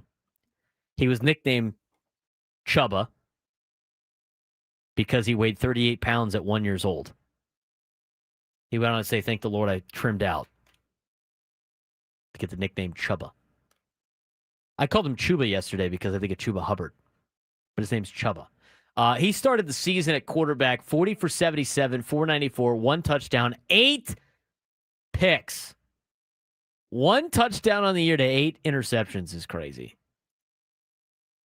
He got benched against Fresno State after 2 interceptions. They put in Carter Jones to replace him. He was 11 for 16, 121, 2 touchdowns, and 1 interception. Head coach Jeff Choate won't name a starter. Coate won't name a starter, but San Diego State expects Jones to start. Coach said multiple guys are going to play. Sean Lewis said Jones has playmaking ability, will be ready for both. Top playmakers for the Nevada Wolfpack: Marcus Bellin, 15 receptions for 193 and a touchdown. Jordan Brown, 13 for 164. Jet Carpenter, 13 for 113. Purdy also leads the team in rushing, so that's an interesting factor. Caleb Ramsor and Herschel Turner share carries. They both are about even in terms of rushing yards this season. Overall, the defense is middle of the pack for the Wolfpack. 82nd in scoring defense, 74th in yards allowed. They have 13 sacks on the year. Dylan LaBarbera has 3.5 sacks, 42 tackles, and 10 for loss. Edge rusher Jonathan Maldonado's got 3.5 sacks, and they lead the charge defensively for the Wolfpack in the secondary. Edward Rambo, 6 pass breakups, and E.J. Smith, the linebacker, has 2 picks. Special teams rise. Joe McFadden, the kicker, is 9 for 12 on field goals. He has a long of 45. Bailey Ettridge averaging 43.7 yards on the punt. He's got 10 points inside the 20. And that's your scouting report on the Nevada Wolfpack. Frank, this game in particular is interesting to me because of the X factor that is Carter Jones. Carter Jones replacing Chubba Purdy. That's a different change that they have to prepare for. I think that puts Nevada in a little bit better of a sense, and I think they're better than the 1-4 record that they have if they can limit the turnovers. But as of right now, it sounds like under Coach Coate that they've not been able to do that in their existence with Coach Coate at the helm of Nevada. San Diego State needs to create turnovers and not let Jones get comfortable in Reno, and I think San Diego State should be able to cover the spread. I mean, I handled them pretty well with Middle Tennessee in college football 26. I don't know. That was in Reno as well. So we'll let the Aztecs know what the game plan was then. I'll give them my game plan. Yeah. No, I think it is certainly something different that they have to prepare for. We heard Trey White on Wednesday allude to that they know they're not getting their normal starter. They're going to be getting a guy who's going to be giving them a different look, some different options that they have on offense and different things that they can do. But I think this should be, for what the Aztecs have done, and as I said yesterday when we were making our picks, this is not a team that has just been beating teams. Aside from the Northern Illinois game, this is a team that has been manhandling teams. They've put up 40 points in all, 30 plus points in all their wins, 40 plus in 2 of the 4. Their defense has been incredible this year. To hold Cal to nothing, to hold Colorado State to 24. I mean, those are big defensive games for them as well. This is a game, first Mountain West Conference game of the year. This is going to be a test for San Diego State to show that, yeah, the non-conference games were not a fluke. We are here. We are going for the last Mountain West championship we have a chance to get. And I think they're going to have to put their best foot forward, and I think that they are going to do that. I think so too. Now, here's the deal. I mean, you said aside from the Northern Illinois game, what about the Washington State game? I mean, the 2 games they played on the road have been a lot different than the games that they played at home. I was talking about just the wins. I know, but still, the team has dominated teams at home. They have not played well on the road. No, they have not. The defense played well against Northern Illinois. I mean, you can't, just because the game was 6-3 doesn't mean that the defense didn't play. The defense played outstanding against Northern Illinois. But the offense on the road has been very, very bad, which is interesting because, like, teams that can usually run the football do well on the road. Teams that can run the ball and stop the run. San Diego State is proving they can run the football. But what happened to them against Washington State, they got away from the run when Lucky Sutton is averaging 5 yards a pop, and they got other backs that can also get the job done, like Byron Cardwell, like Christian Washington. They have to run the football and establish the run early. Lucky Sutton is second in the Mountain West in rushing with 450 yards. Feed Lucky. Yeah. And you got change of pace backs. I mean, you got Lucky, who's more of a bruiser, right? He's a big back, but also has breakaway speed. Byron Caldwell you can use in multiple aspects. I mean, he's kind of a tweener running back in terms of, like, he can run the rock between the tackles, but he also has good elusive speed. And then you have Christian Washington, kind of a scat back. I mean, you got a 3-headed monster back there. Run the football. Absolutely.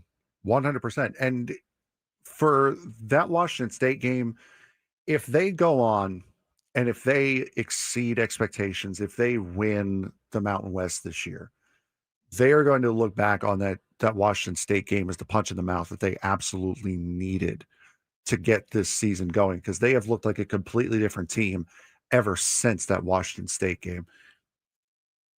they have to be able to control the pace of this game early. They need to be able to control how this game is played, because if they get caught in a position to where they're relying on Jaden Denigal to get them huge yards through the air, and we've seen that they've really, his favorite target was Bostic earlier this year. That has kind of gone by the wayside, because now you've had Jordan Napier, who had never had a 100-yard game in his career. Now he's got two, at least two, possibly, I think 3 actually, 100-yard games this season. I don't think with the limited amount of targets that Denigal has, that they can afford to let this slip to where they fall behind and are left in a position where they're chasing. Because when you're chasing, you get away from the running game, which is what the bread and butter of this San Diego State team is. They have to be able to control what is going on. They have to be able to control this game, and that starts with establishing the run early and that defense making big stops early in the game. Like you said, the most attempts out of all the players in the Mountain West, 88 attempts on the ground, 450 yards. He's averaging 5.1 yards a carry, averaging almost 100 yards a game at 90 yards a game. And his long is the shortest out of all of them in the group with 17. I mean, he's pounding the football. 5 touchdowns for Sutton this year. If they continue to feed Lucky Sutton, the good things are going to happen for the San Diego State Aztecs. Hang on to the football and give it to Lucky. And then when you got to give Lucky a break, it's Byron Cardwell, it's Christian Washington. Don't force plays against Nevada. Don't let him be in the game when you're on the road. And San Diego State should be able to cover the 7.5-point spread against the Wolfpack and improve to 2-0 in the Mountain West. That will be at 7:30 on Saturday on CBS Sports Network. We'll talk about the results of that on Monday. When we come back, what else is going on in college football? The biggest games in college football when we come back that impact the college football playoff race on San Diego Summer Sports Station 97.3 The Fan.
Actually, this hour on 97 to the Fan is brought to you by U.S. Wellness Meats. Overwhelmed by processed foods, U.S. Wellness Meats offers an all-natural alternative. 100% grass-fed beef, pork, poultry, wild-caught seafood, and more shipped free from family farms. Get 20% off your first order at uswellnessmeats.com.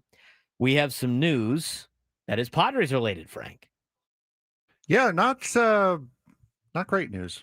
I'll say that.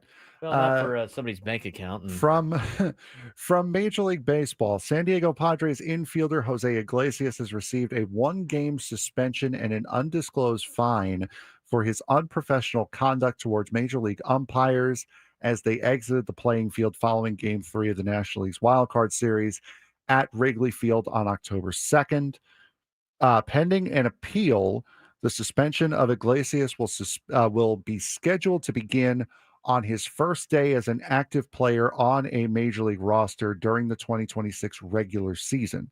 If Iglesias elects to appeal, then the discipline issued to him will be held on abeyance until that process is complete. In addition, Padres infielder Xander Bogaerts has received an undisclosed fine for his conduct towards umpires during the following Game 3. Go Aztecs has a good question. What about the unprofessional conduct of the umpires yelling back? I read you literally the entire article. Yeah.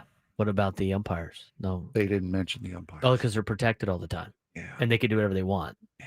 Yeah. And they're never held accountable as much as we like to pretend that they do. That's terrible. Yeah. It's terrible. No disciplinary action for the umpires. Nope. Like, oh, yeah, they're also lousy. They're going to be suspended from these particular games. No, it's just, this is why fans don't like umpires. They do it to themselves. Yep. They do it to themselves. I can't give them the benefit of the doubt if they protect them all the time from the benefit of the doubt.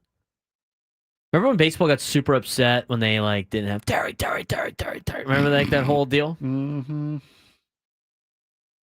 Oh, this is in the jackpot, Terry. Like that made me stick up for umpires. Like, oh, okay, that's how the conversations go. And then Major League Baseball, we have to get rid of these umpires being mic'd up. It's trying to give me a break, dude. I'd actually probably feel for the umpires more if I knew what they were talking about. Yeah. Funny how that works. Yeah, isn't it? funny how that works. They're just so secretive about it all the time. It makes me not like them. Like at all. There needs to be some type of punishment for both. I thought both parties looked very unprofessional. Yes. I mean, the home plate umpire started to jaw a little bit, and then Bogaerts got in his face, and then he ran away. Like, not protected anymore. Oh, no, it's the consequences of my actions. Yeah, God forbid the umpires ever have consequences. I'm so tired of hearing from it. Well, they go through a very difficult review process. Give me a break, dude. Give me a break. This is where we need Mike Winters on the line. I know. Maybe that's a Monday or Tuesday thing. Seriously. I love the NHL refs. I agree, Augie. I would see on the mic. They're saying, "You shut the." I'd rather have that. I'd appreciate it more. See, this is where I would love to say the line of "I'm blind, I'm plump. I want to be an ump, but I know an ump, and he's not blind, nor is he plump, and he's actually a really nice guy." So I like Mike Winters. He's a great guy. He's a great guy. He is a great guy. But I will not. I'm not going to say that though. Anyway, you should be able to hear the replay booth. We should. Yes. I think you should be able to hear it. They do it in the XFL. I haven't yet seen it in the Big 12. Go Aztecs is saying they're letting us hear it in the replay booth now in the Big 12. I can't wait for that either because they screw that up all the time. Fantastic. It is fantastic. I want to know why do you have to be sneaky about it? Where's the transparency? Guys, we don't know what we're doing. I can't really. You know what? When the XFL had that, Premier League has in it. the spring, right? I mean, something like the Big 12 is showing images. I don't know if they've had the audio on yet. At least they didn't have it for the TCU game that I watched. But when they had the audio and I was watching the clip and I was like, oh, no wonder no wonder they're saying it's this. They don't see it. This is what they're seeing. This is the explanation we're getting. Why not have the transparency? I would probably give them the benefit of the doubt more often. Yes. Instead of going, what in the world are they looking at? It's not because we're nosy. It's because we want to know why they came to the conclusion they came to. Yeah.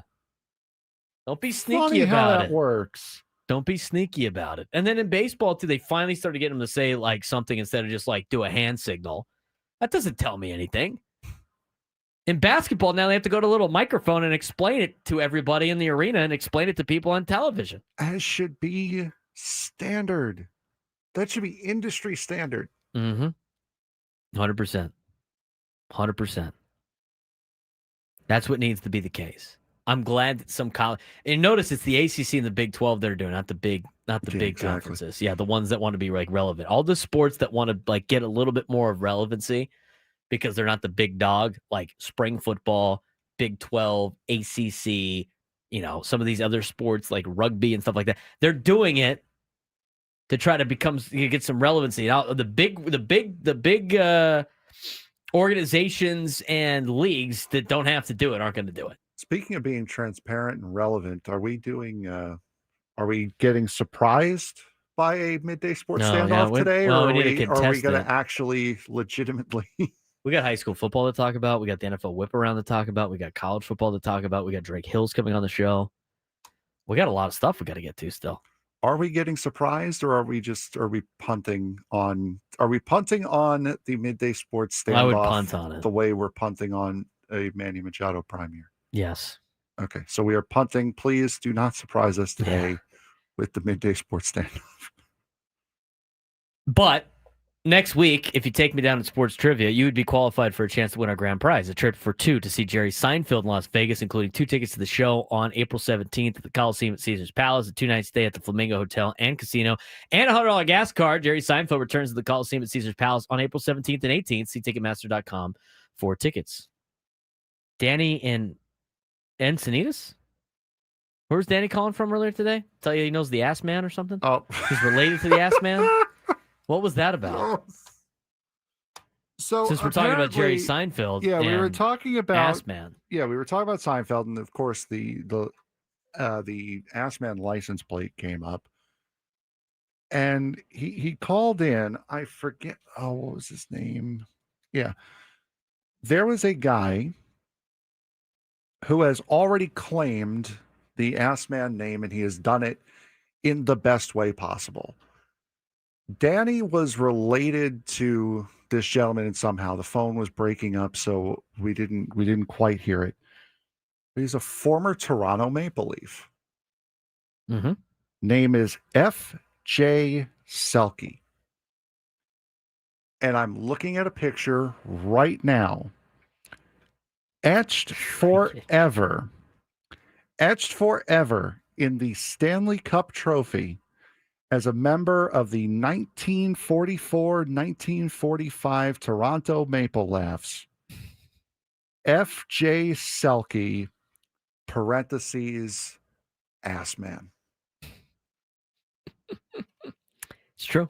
I think F.J. Selke wins any claim to that word, that name, because it's engraved in the Stanley Cup. And I don't think anyone is going to top that. He's got an award named after him, too. He does. He has the Selke Award. Yep.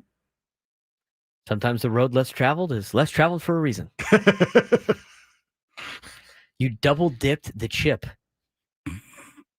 You dipped the chip, you took a bite, and then you put it back into the dip. It's like you put your whole mouth in the thing. Now, here we go. Here's another one for our shrinkage. No, not that. Shrinkage on the sausage casing for New York Mike. We got him. We haven't done our lunchtime hour bite down in a while. True. Is it double dipping if you flip the chip? Yes, apparently it is. I understand biting the chip You don't want to and do putting that, the though. same bit in the chip. Tip and That's end it. that's wrong. I think if you're with your That's family, just I think messed if you're up. with your family, it's okay. I wouldn't do that with other people. Correct. But if you flip the chip to where you're holding the end of the chip you bit and dipping the clean end into it, is that double dipping? I think that's for I think you could do that with amongst family members. Okay. I wouldn't do that on a date, Frank. No, I wouldn't either. It's like putting your whole mouth in. I'm just asking. I'm asking questions here because Just, that's what we do on this show. We ask questions. Full chip bite every time.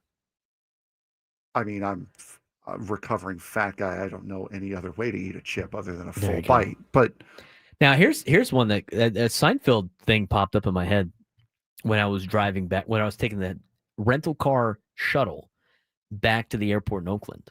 Mhm.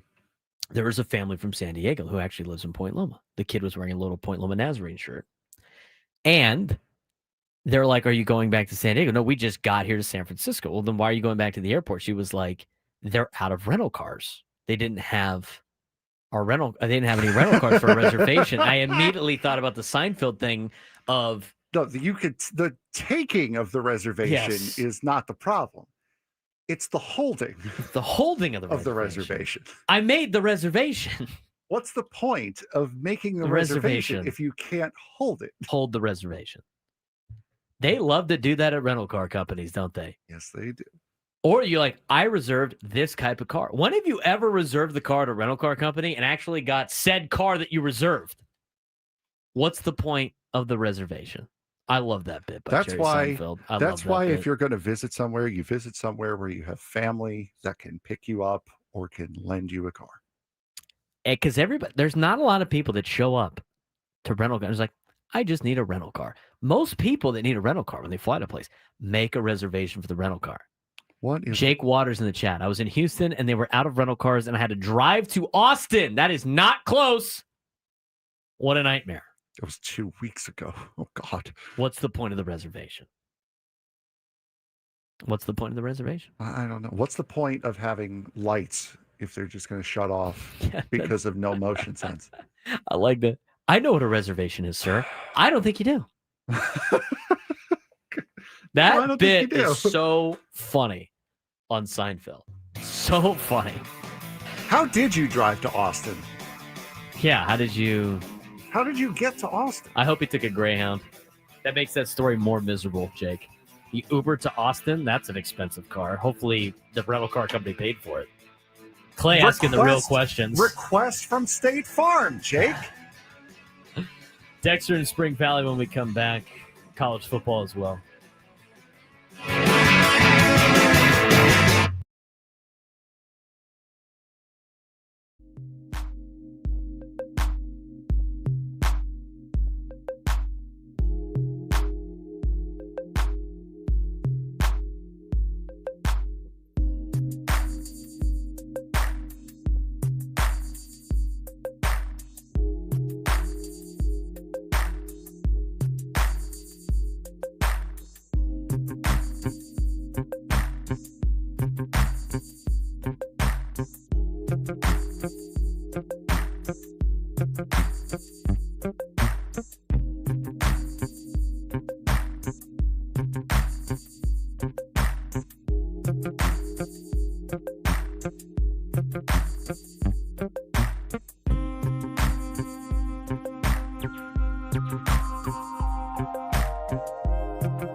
Now I'm sitting back here just quoting Seinfeld the whole time.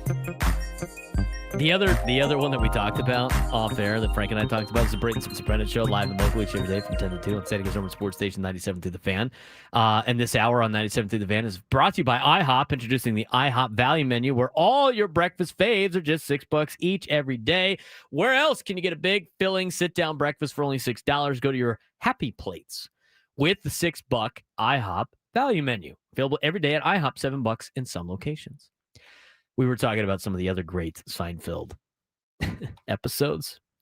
And, of course, we talked about the one where George Costanza goes to the bathroom and takes his shirt off, and then he took his glasses off and then forgot to put his shirt back on at a party.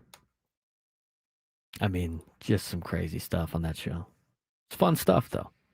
Fun stuff. Anyway.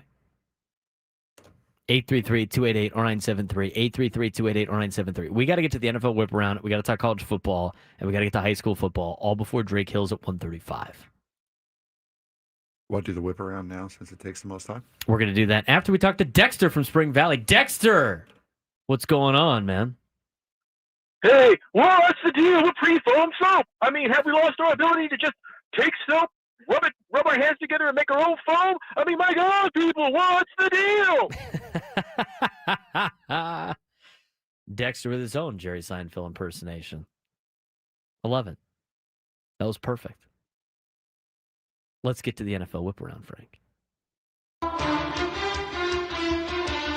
don't know if Dexter had anything else he wanted to say, but I think we end on a drop high. mic. That's a drop mic moment for Dexter right there. That's an end on a high. End on a high note. All right, Frank, we got a lot of games in the NFL. Do you want to talk about last night's game real quick? Holy cow, the Giants beat the Eagles. Wow. The Eagles might be mid, dude. Well, I told you, I've been telling you that all year. But how?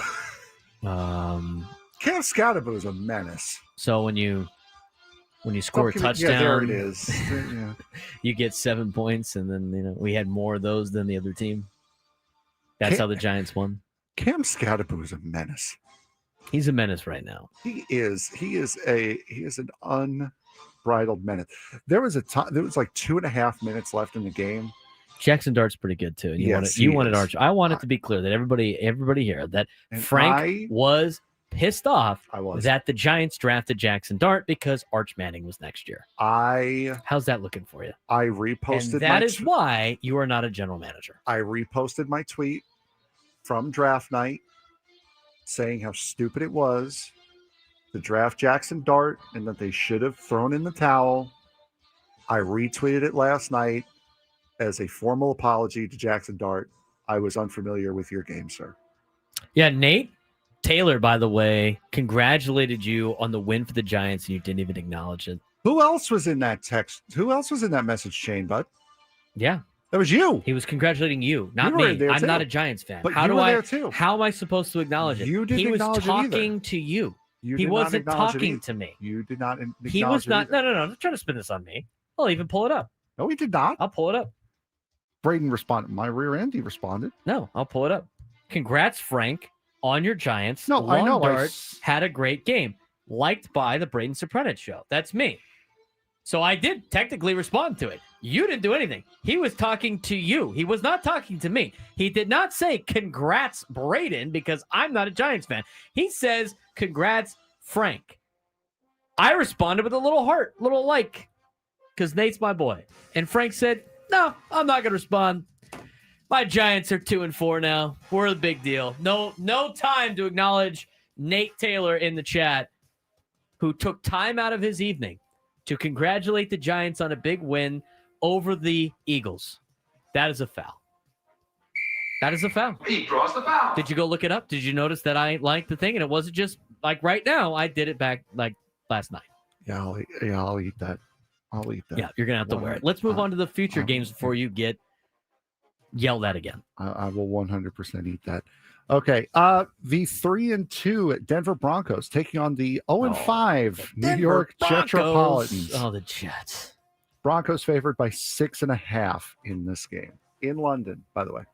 I'll take the Broncos in that game for sure. I think for sure.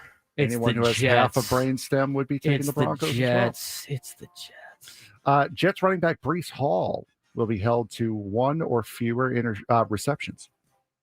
Jets throw to their running back 26% of the time, fourth most out of any team. But the Broncos' man-heavy defense allows for a lower rate of targets to running backs than any other team. Sure, I'll buy it. Okay, cool. The 2-3 Arizona Cardinals taking on the 1-4 Indianapolis Colts. This begins the time for the game time starts for normal people. Colts 7.5 point favorites. Let me know how the Jets game goes. It's your week to watch them. No, it is not. You have to watch all the New York teams this week. I'll take Indianapolis. I got them as my one of my survivor picks this week. Colts will average 4 yards per carry, under 4 yards per carry. Cardinals defense pretty good. They have allowed the lowest EPA per design carry this season. That could put a real strain on the run-heavy Colts offense.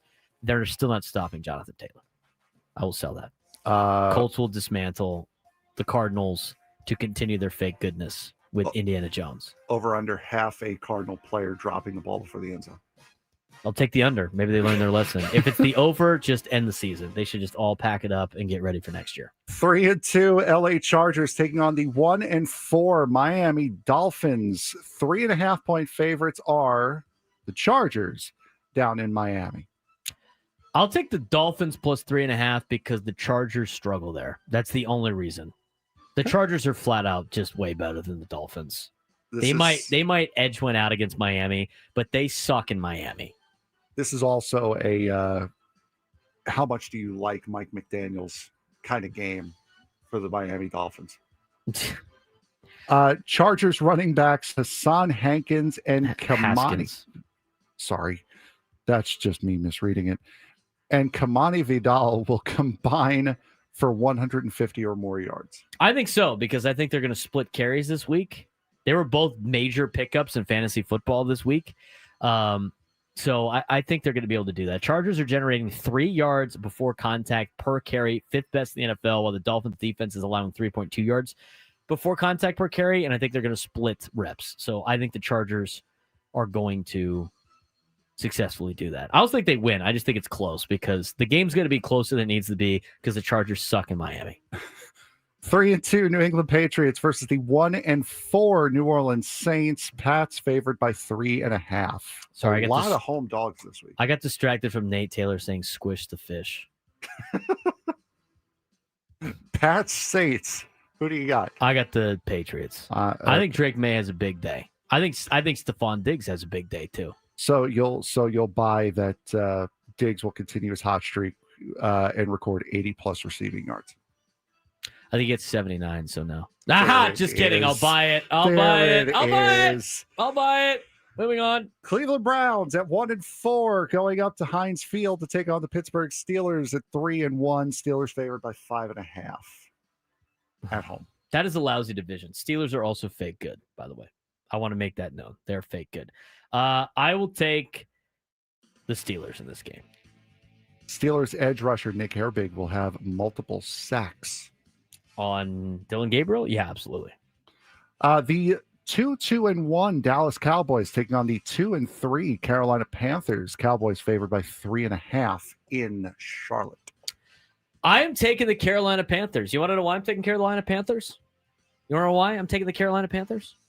Ask me why I'm taking the Carolina Panthers. Why are you taking the Carolina Panthers? Because last night when the Eagles lost, our friend Perez just was insufferable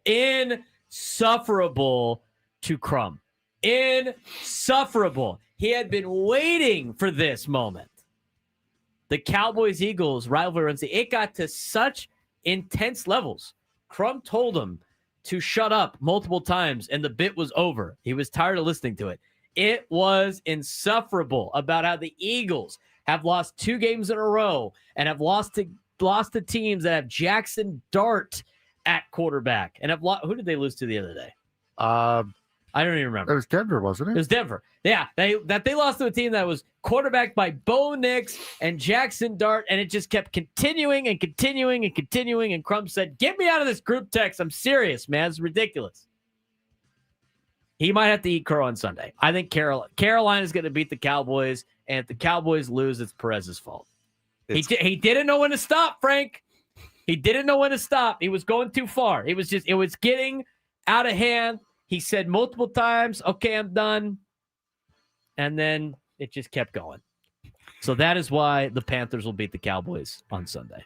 Poor ketchup guy. Yeah, I agree. Whoever starts at running back, be it Dowdle or Hubbard, will catch 5 or more passes, tying Hubbard's season high. And 2 more than Dowdle's. I'll buy it. Sure. Okay. The Cowboys defense is dog, you know what.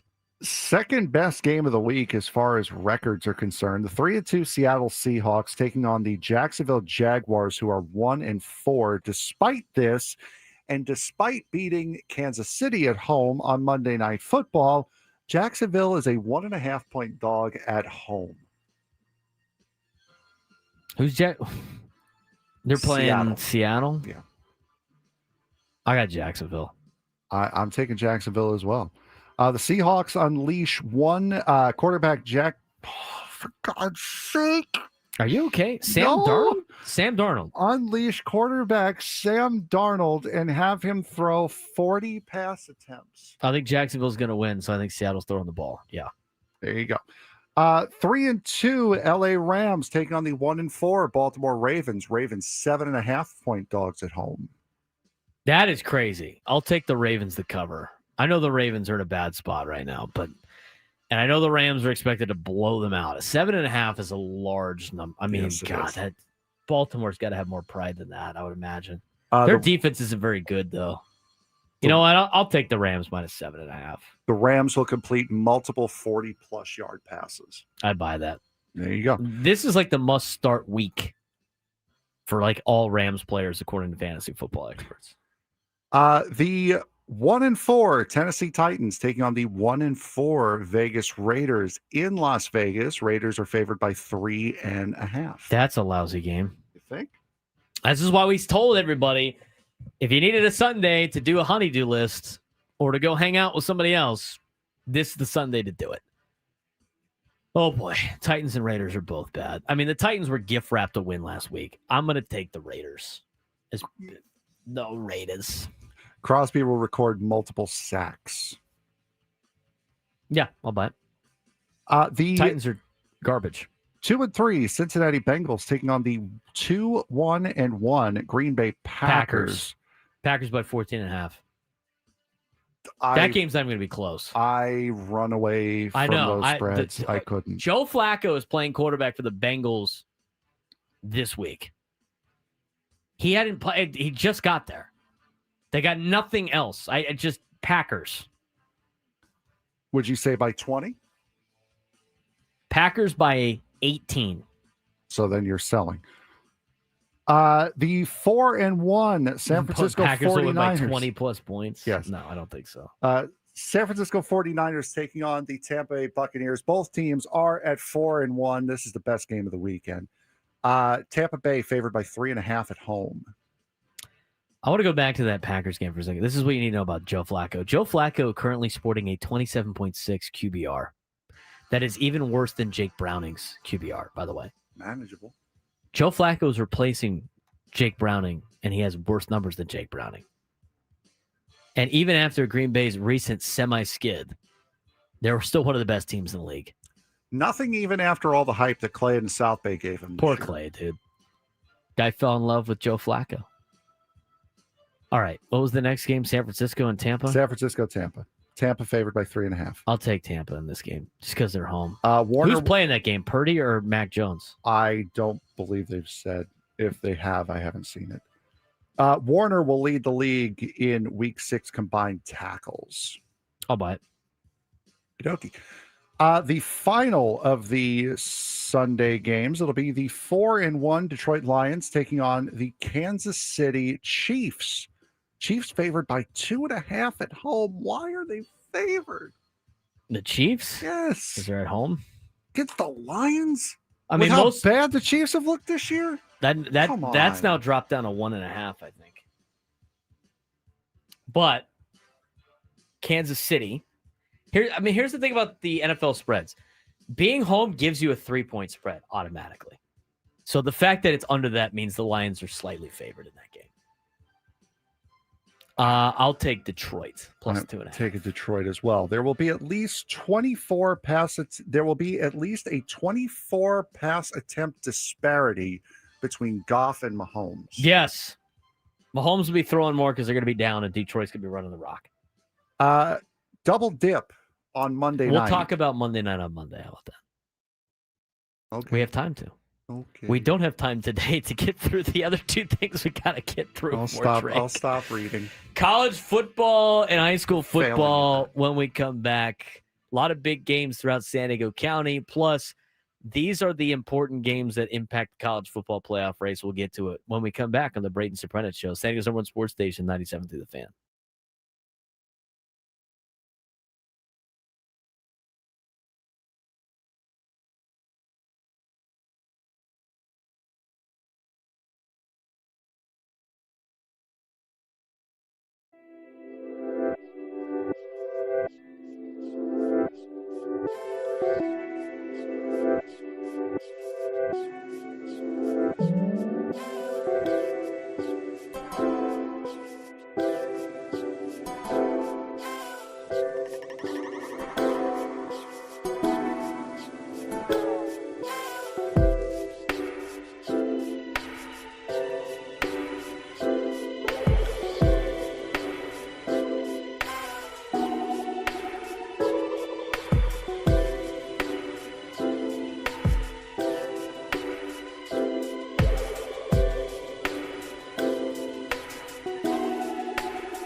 All right, I got to get to college football.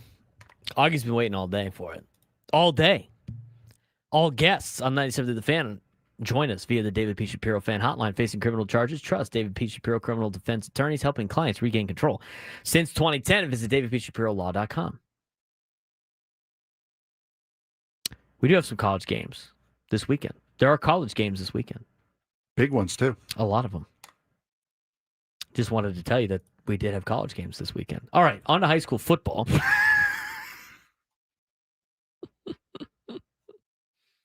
Augie's going to be so upset. So upset. This hour is also brought to you by your local Kia dealers. Visit kia.com to discover movement that inspires. All right, let's get to the high school stuff, and we'll talk about college football. High school football tonight. We've got some good games throughout the county.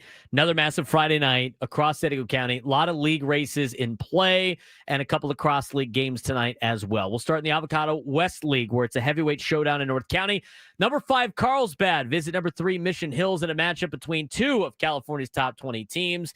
Both teams are undefeated. Both teams are competing for an open division playoff spot. Mission Hills coming off of a big win last week against La Costa Canyon.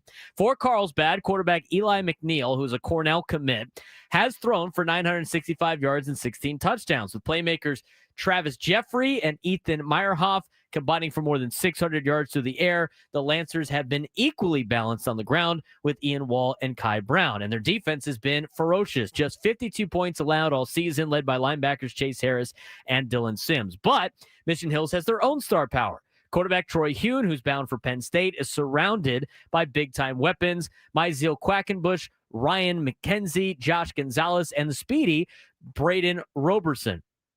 He spells his name wrong, Frank.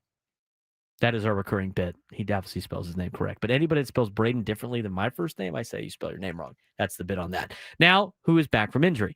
Added running back Patrick Fleming, and the Grizzlies' offense is as deep as any in the section. Should be a fun one. Also in the Avocado West, number 7, San Marcos, 5-1. Visits number 4, La Costa Canyon, also 5-1. For both of these teams, this is a win that is, to me, honestly, this is an elimination game for the Open.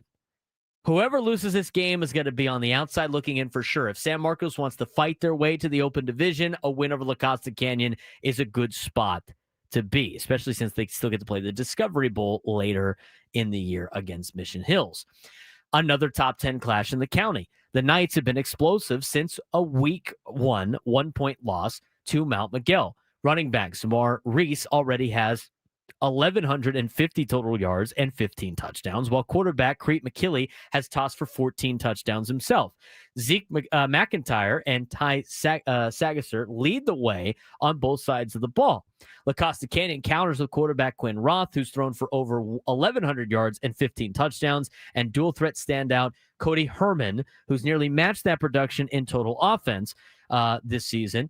Mavericks defense, led by Ryan Scully, will try to slow down a San Marcos offense that's averaging 37 points per game. In the Grossmont Hills League, it's a marquee matchup between Granite Hills and Mount Miguel. Mount Miguel quarterback Jeremiah Loper has been outstanding with 1,561 yards and 17 touchdowns, spreading the ball to A.J. Logan and Brandon Arrington. For Granite Hills, quarterback Zach Benitez has thrown for 1,954 yards and 17 scores, with Noah Walker his top target. The Eagles secondary has 8 interceptions and will be tested by the Matador Air Raid. That will be a fun one out in the East County, Mount Miguel, and Granite Hills. Down in the South Bay, in the Metro Mesa League, it features Modern Day Catholic, who's 4-3 and 1-0 on a 4-game winning streak, taking on Otay Ranch, who is 3-4 now and 1-0 in the South Bay as well. Modern Day has shut out its last 2 opponents behind a defense that blanked Helix and Chula Vista. Crusaders use a 2-quarterback system with Jackson Munford and Victor Vonif, and receivers Diego Mendoza and Noah Cook provide big playability. Otay Ranch quarterback A.J. Lopez and running back Jaden Castillo lead the Mustang offense for Otay Ranch. Avocado East League action up in the North County. The Rancho Bernardo Broncos, we have a lot of parents of Rancho Bernardo Broncos in our chat. Shout out to you guys. Looks to stay unbeaten, hosting El Camino, who's 2-4 on the year. Quarterback Gage Weddle leads Rancho Bernardo with over 1,000 passing yards and 14 total touchdowns. And for El Camino, Gavin Wasserman has 1,100 yards through the air, targeting Omega Cruz and Micah Sega. Has El Camino? I mean, I feel like El Camino's had a Sega every single year for the last 10 years. A huge non-league matchup pits number 2 Cathedral Catholic against Point Loma. CCHS 5-1. Point Loma Pointers are 6-0. EMAP, every man is a pointer. Dons will be without injured quarterback Brady Palmer, but have a trio of weapons in Willie Flores, Isaac Cook, and Honor Falave Johnson, who has over 800 total yards. As for EMAP, they feature 2 quarterbacks, Henry Hauser and Ryder Watson, and one of the section's most productive receivers in Romeo Carter, who is committed to Boise State. He has 10 touchdowns on offense. Defensively, Owen Ice leads a ball-hawking secondary with 6 interceptions. He had 4 last week in the second half against San Diego High. He almost tied a section record for most interceptions in a game. He had 4 of them in one half. Crazy. Rounding out the night, Lincoln, number 1 in the county, is 5-1, takes on a high-powered offense in La Jolla, who is 4-2. The Hornets are ranked 8th in California, loaded with tons of different talent, loads of talent. Dual threat quarterbacks Jordan Roa and Kenan Mana lead an offense powered by Rashad Robinson and Junior Curtis, who have combined for nearly 1,300 yards rushing. La Jolla will counter with Hudson Smith and Ty Tortorice at quarterback. Aiden Farrell on the ground, and Carson Deal, who has been a 2A star and an Aztec commit with 33 catches and 4 interceptions. And that is a look at what is going on in high school football tonight in San Diego. A lot of great games. Get out, go support your local high schools. If you don't know the rest of the schedule, you can go on San Diego Union Tribune's website. They have every game posted on there in an article. If not, you can also go to maxpreps.com. Look up San Diego section scores, and you will find all of the games that are in action tonight throughout San Diego County. There's probably one near you. It's fun to watch. High school football is great. I brought a couple of friends to the Granite Hills Cathedral game, and now they want to go to every Cathedral game. It's great. It's fantastic. They're locked into high school football. I got Frank locked back into high school football. And if the Olympian Eagles lose to Castle Park tonight, it's his fault because he didn't wear his class ring today. All right, now to help out Augie, who's been waiting for college football.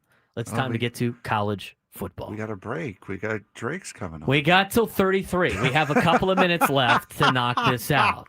Let's get to the big games in college football this weekend that have an impact on the college football playoff race. Ohio State, Illinois. Ohio State's favored by 14.5. The total on the over-under for this game is 50.5. Ryan Day is 48-0 versus Big Ten opponents not named Michigan or Oregon. Buckeyes are winning Big Ten games by an average of 28.5 points this season. First real road test versus a ranked opponent.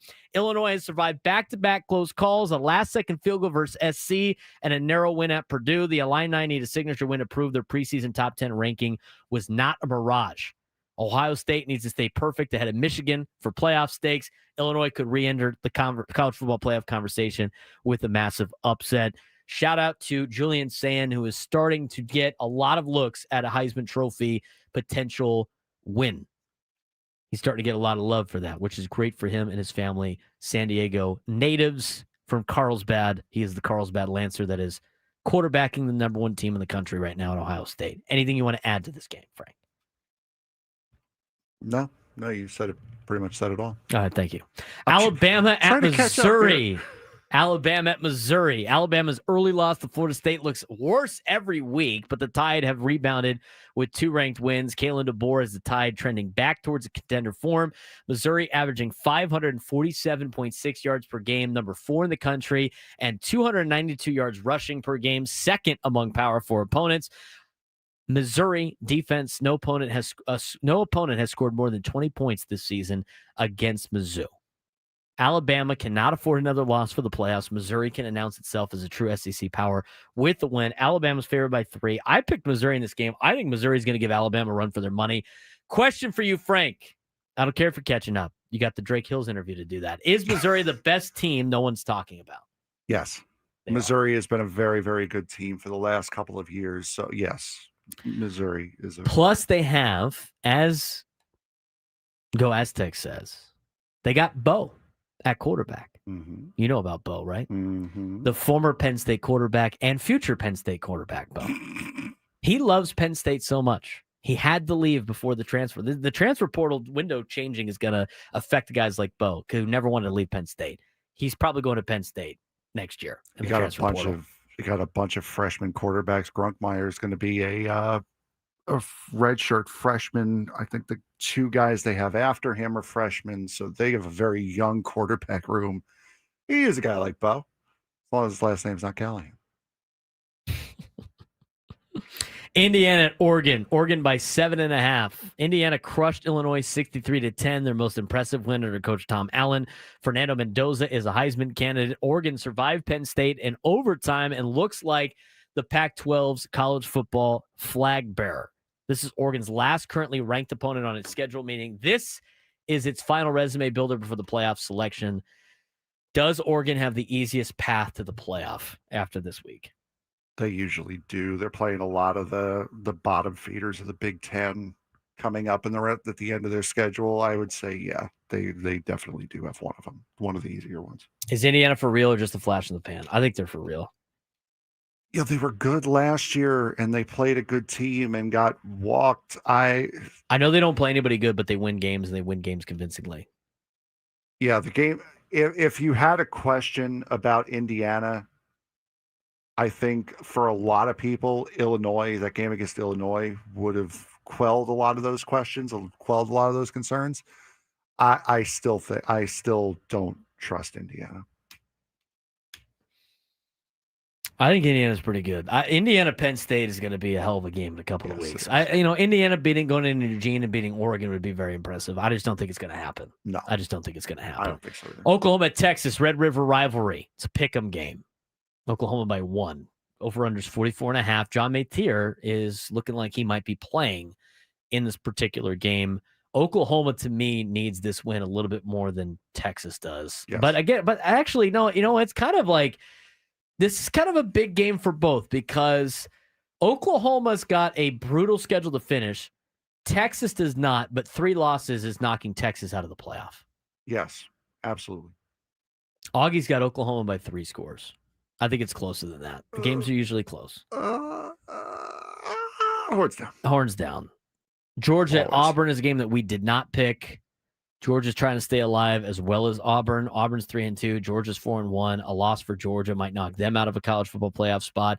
Auburn trying to stay alive in college football playoff mode after starting off to the season really good, going to Oklahoma and losing, and then they've had a little bit of bad luck after that. Dark horse game, Michigan at USC. SC's fair by 2.5.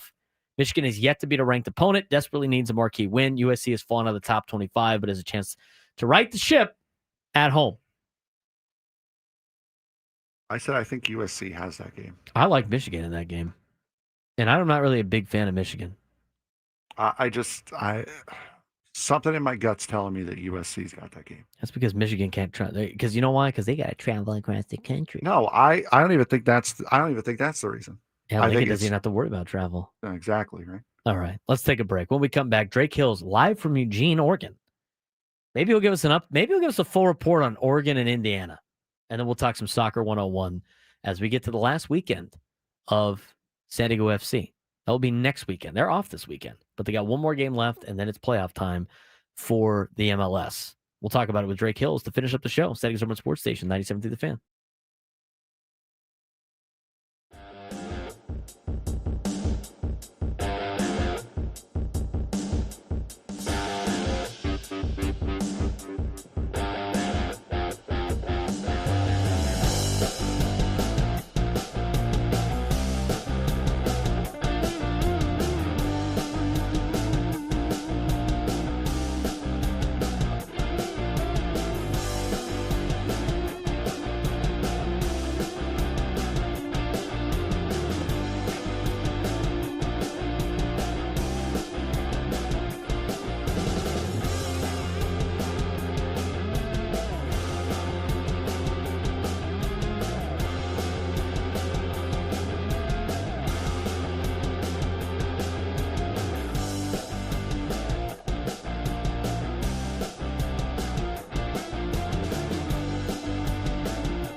1:40 on a Friday afternoon in America's finest city. Getting ready for high school football. We got clouds again.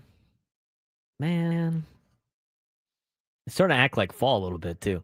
Last night. So nice, isn't it? Last night, I'm up late because I got to do laundry because, God forbid, I drown in laundry. I am drowning in I'm drowning in clothes. And I put off doing laundry, and I do it little bits at a time, and I needed to clean all my, what? Sounds like something you could do on Sunday instead of watching the NFL. Somebody else already told me that.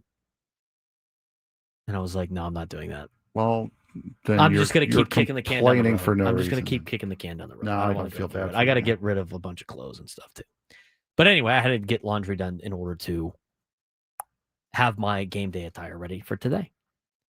And so last night, as I'm waiting, I'm breaking down film because we got a lot of film to break down for next week and the week after that and the week after that, and just trying to get a little ahead, work on some stuff. I hear the rain outside, open the window outside, nice cool breeze coming in, hearing the rain. It was nice. It was nice, Frank. It was nice. Got some notes done on Oregon State volleyball against USD. And no, I did not leave it in the dryer. I did turn the dryer on. I was specifically reminding myself to do that. And so the clothes were dry this morning. Aha. Nate, go Aztecs. I was on it. This man is always on it. And he joins us on the David P. Shapiro fan hotline. He is a contributing writer for Black Players for Change. He also is a contributing writer for ESPN.com. He is live in Eugene, Oregon for Oregon and Indiana. His name is Drake Hills. He joins us every Friday to finish up the work week. Drake, what's going on? How's the weather in Eugene, my friend? You know, you talked about those clouds, Braden. I'm like, are you secretly up in the PN Dub? You know, where are you at? Because yeah, it's a typical October Friday. You know, the wind is blowing, perfect football weather. Got the Hoosiers coming into town. I actually had a bunch of Hoosiers wearing their nice crimson on the flight. I was on Alaska Airlines flight from San Diego yesterday. And, yeah, I thought it was going to be a more 95% Ducks, 5% Hoosiers in the kind of northeast corner there. But they might travel. I think they're a traveling fan base. So should be excited. Got a 12:30 kickoff on CBS tomorrow. Yeah, what's the scene setter? What's going on? I know you kind of gave us a little snippet of it, but I mean, you're seeing a decent amount of Indiana folks, huh? Yeah. So I've got a couple of board seats on one in the journalism school here, and then another in the alumni association under the Black Alumni Network. So I'm on campus, and I'm kind of taking in what's going on from high rise in the alumni center, looking down at all these Indiana fans who are wanting to have a little tour of the campus, wanting to see what it looks like up here in the Pacific Northwest. You know, we've got all of our trees are 3 and 4 colors now. So, you know, it's beautiful to see. It's always something you see more so in our old Pac-12 days. We're thinking like the USCs and the UCLAs. Obviously, Washington State travels pretty well. I remember when we had Nebraska come in and they travel well. But you know, I think for this game, it's going to be a little bit different. First time, we're still getting used to Big Ten foes coming in September, October, November, coming into Eugene. It's not a bowl game, you know, right? It's not a, you know, preseason showdown and kickoff in August. So it's weird. Everyone's still getting used to this whole Big Ten thing. We're talking with Drake Hills, who is contributing writer for Black Players for Change, and he has also done a fair share of covering soccer for ESPN.com as well. Somebody in the YouTube chat wanted to ask if you are waking up early and going to college game day. That is an absolute yes. Wow. I will. Yeah, that's an absolute, because here's my problem. All right. Here's the struggle. I don't think many people know. I actually started at Mesa College. I started at San Diego Mesa College my freshman year. So I missed out on the national championship year, the first ever college football playoff national championship game. We unfortunately lost Ohio State. That was Mariota's last year, as many know. So I didn't get a chance to see when college game day came when the Ducks played Michigan State early in the year. Now, if you don't know, we struggled for the following 3 years. The birth of Justin Herbert, as a freshman, kind of took over for a shaky transition that we were in, but it wasn't until the year after that College Game Day came back to Eugene. I was already graduated. So this is my first time getting a chance to experience College Game Day. I will not be there when the gates open at 3:30 a.m., but I will be there. I will be there by the time the show starts, which is 6 a.m. Pacific, 9 a.m. Eastern. So I'm excited about that. Then we got a nice tailgate. Our board has a nice tailgate there, and then we're going to move our way into our nice Alumni Association box. Wow. I'm going to eat as much food as I can. It's going to be awesome. I mean, a day game, like I love the night games against UW, and we've had, the Big Ten come in, Michigan State. I'll be back here to watch the Minnesota game. But a day game at Autzen Stadium, it just, in the fall, the yellow-red tree line, it's amazing. Amazing.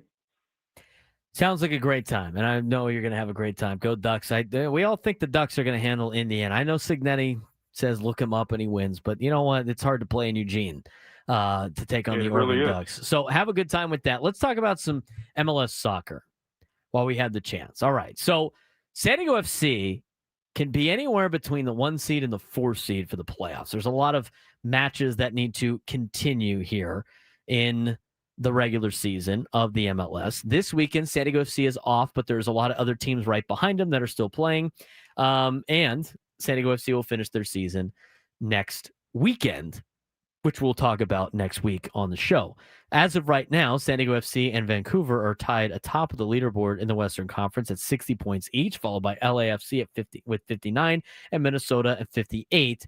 To try to make sense of all of this mess, how can you help us out with where everything stands for San Diego FC with 2 weeks to go?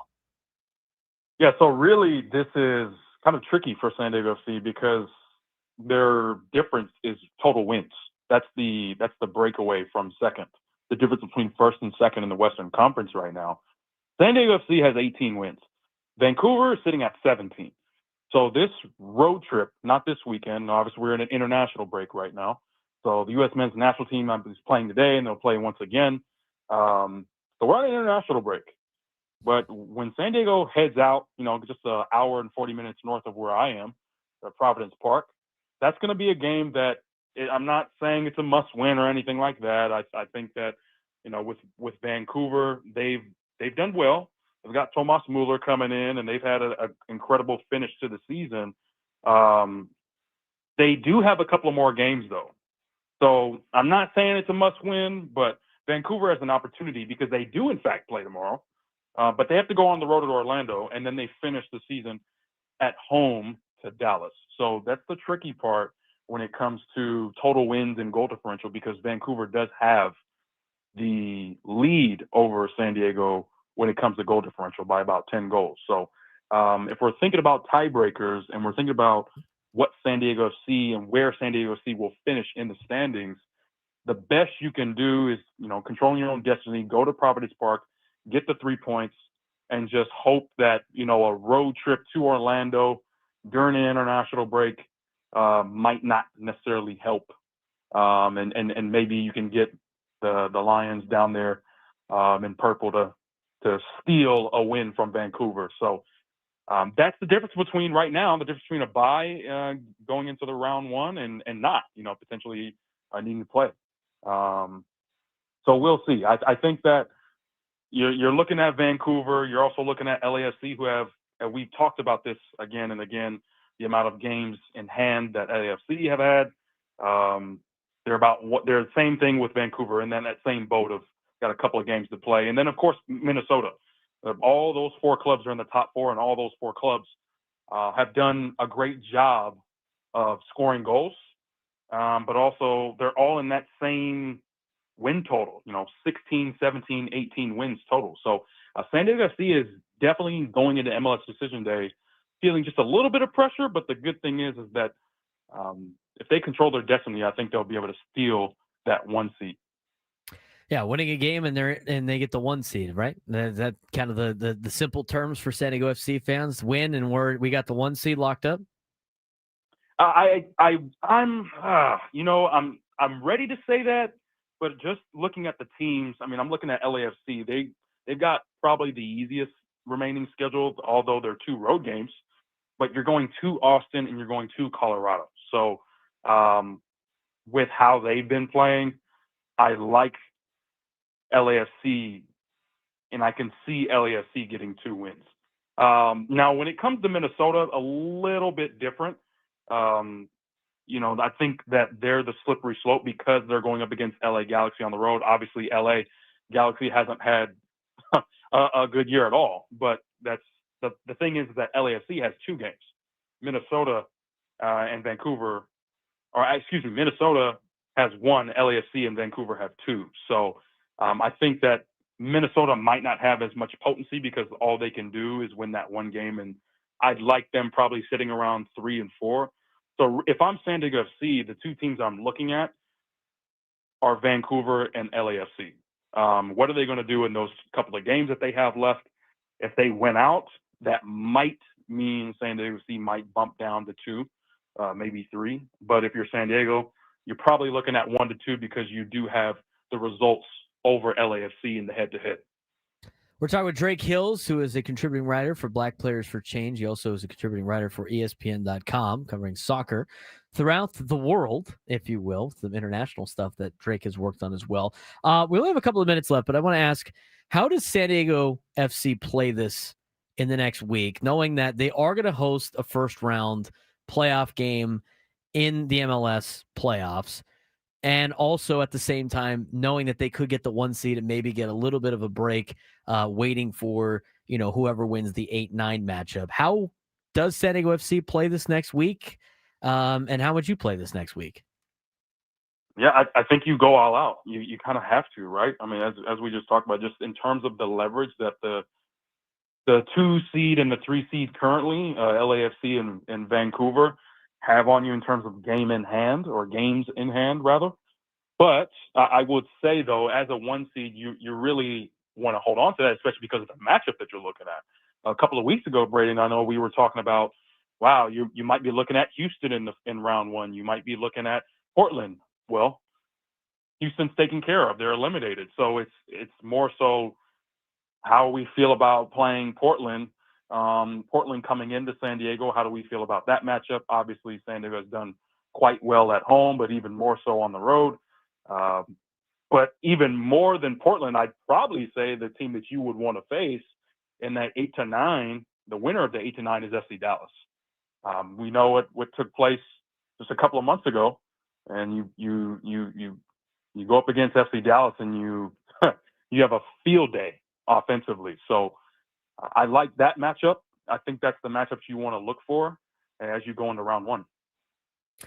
Drake, we appreciate the time as always. You're going to have a blast this weekend. Hopefully the Oregon Ducks take care of business, which we expect them to do. Have fun at College game day tomorrow morning, and make sure you eat as much as possible in the box. You got to get your worths out there watching the Ducks play Indiana.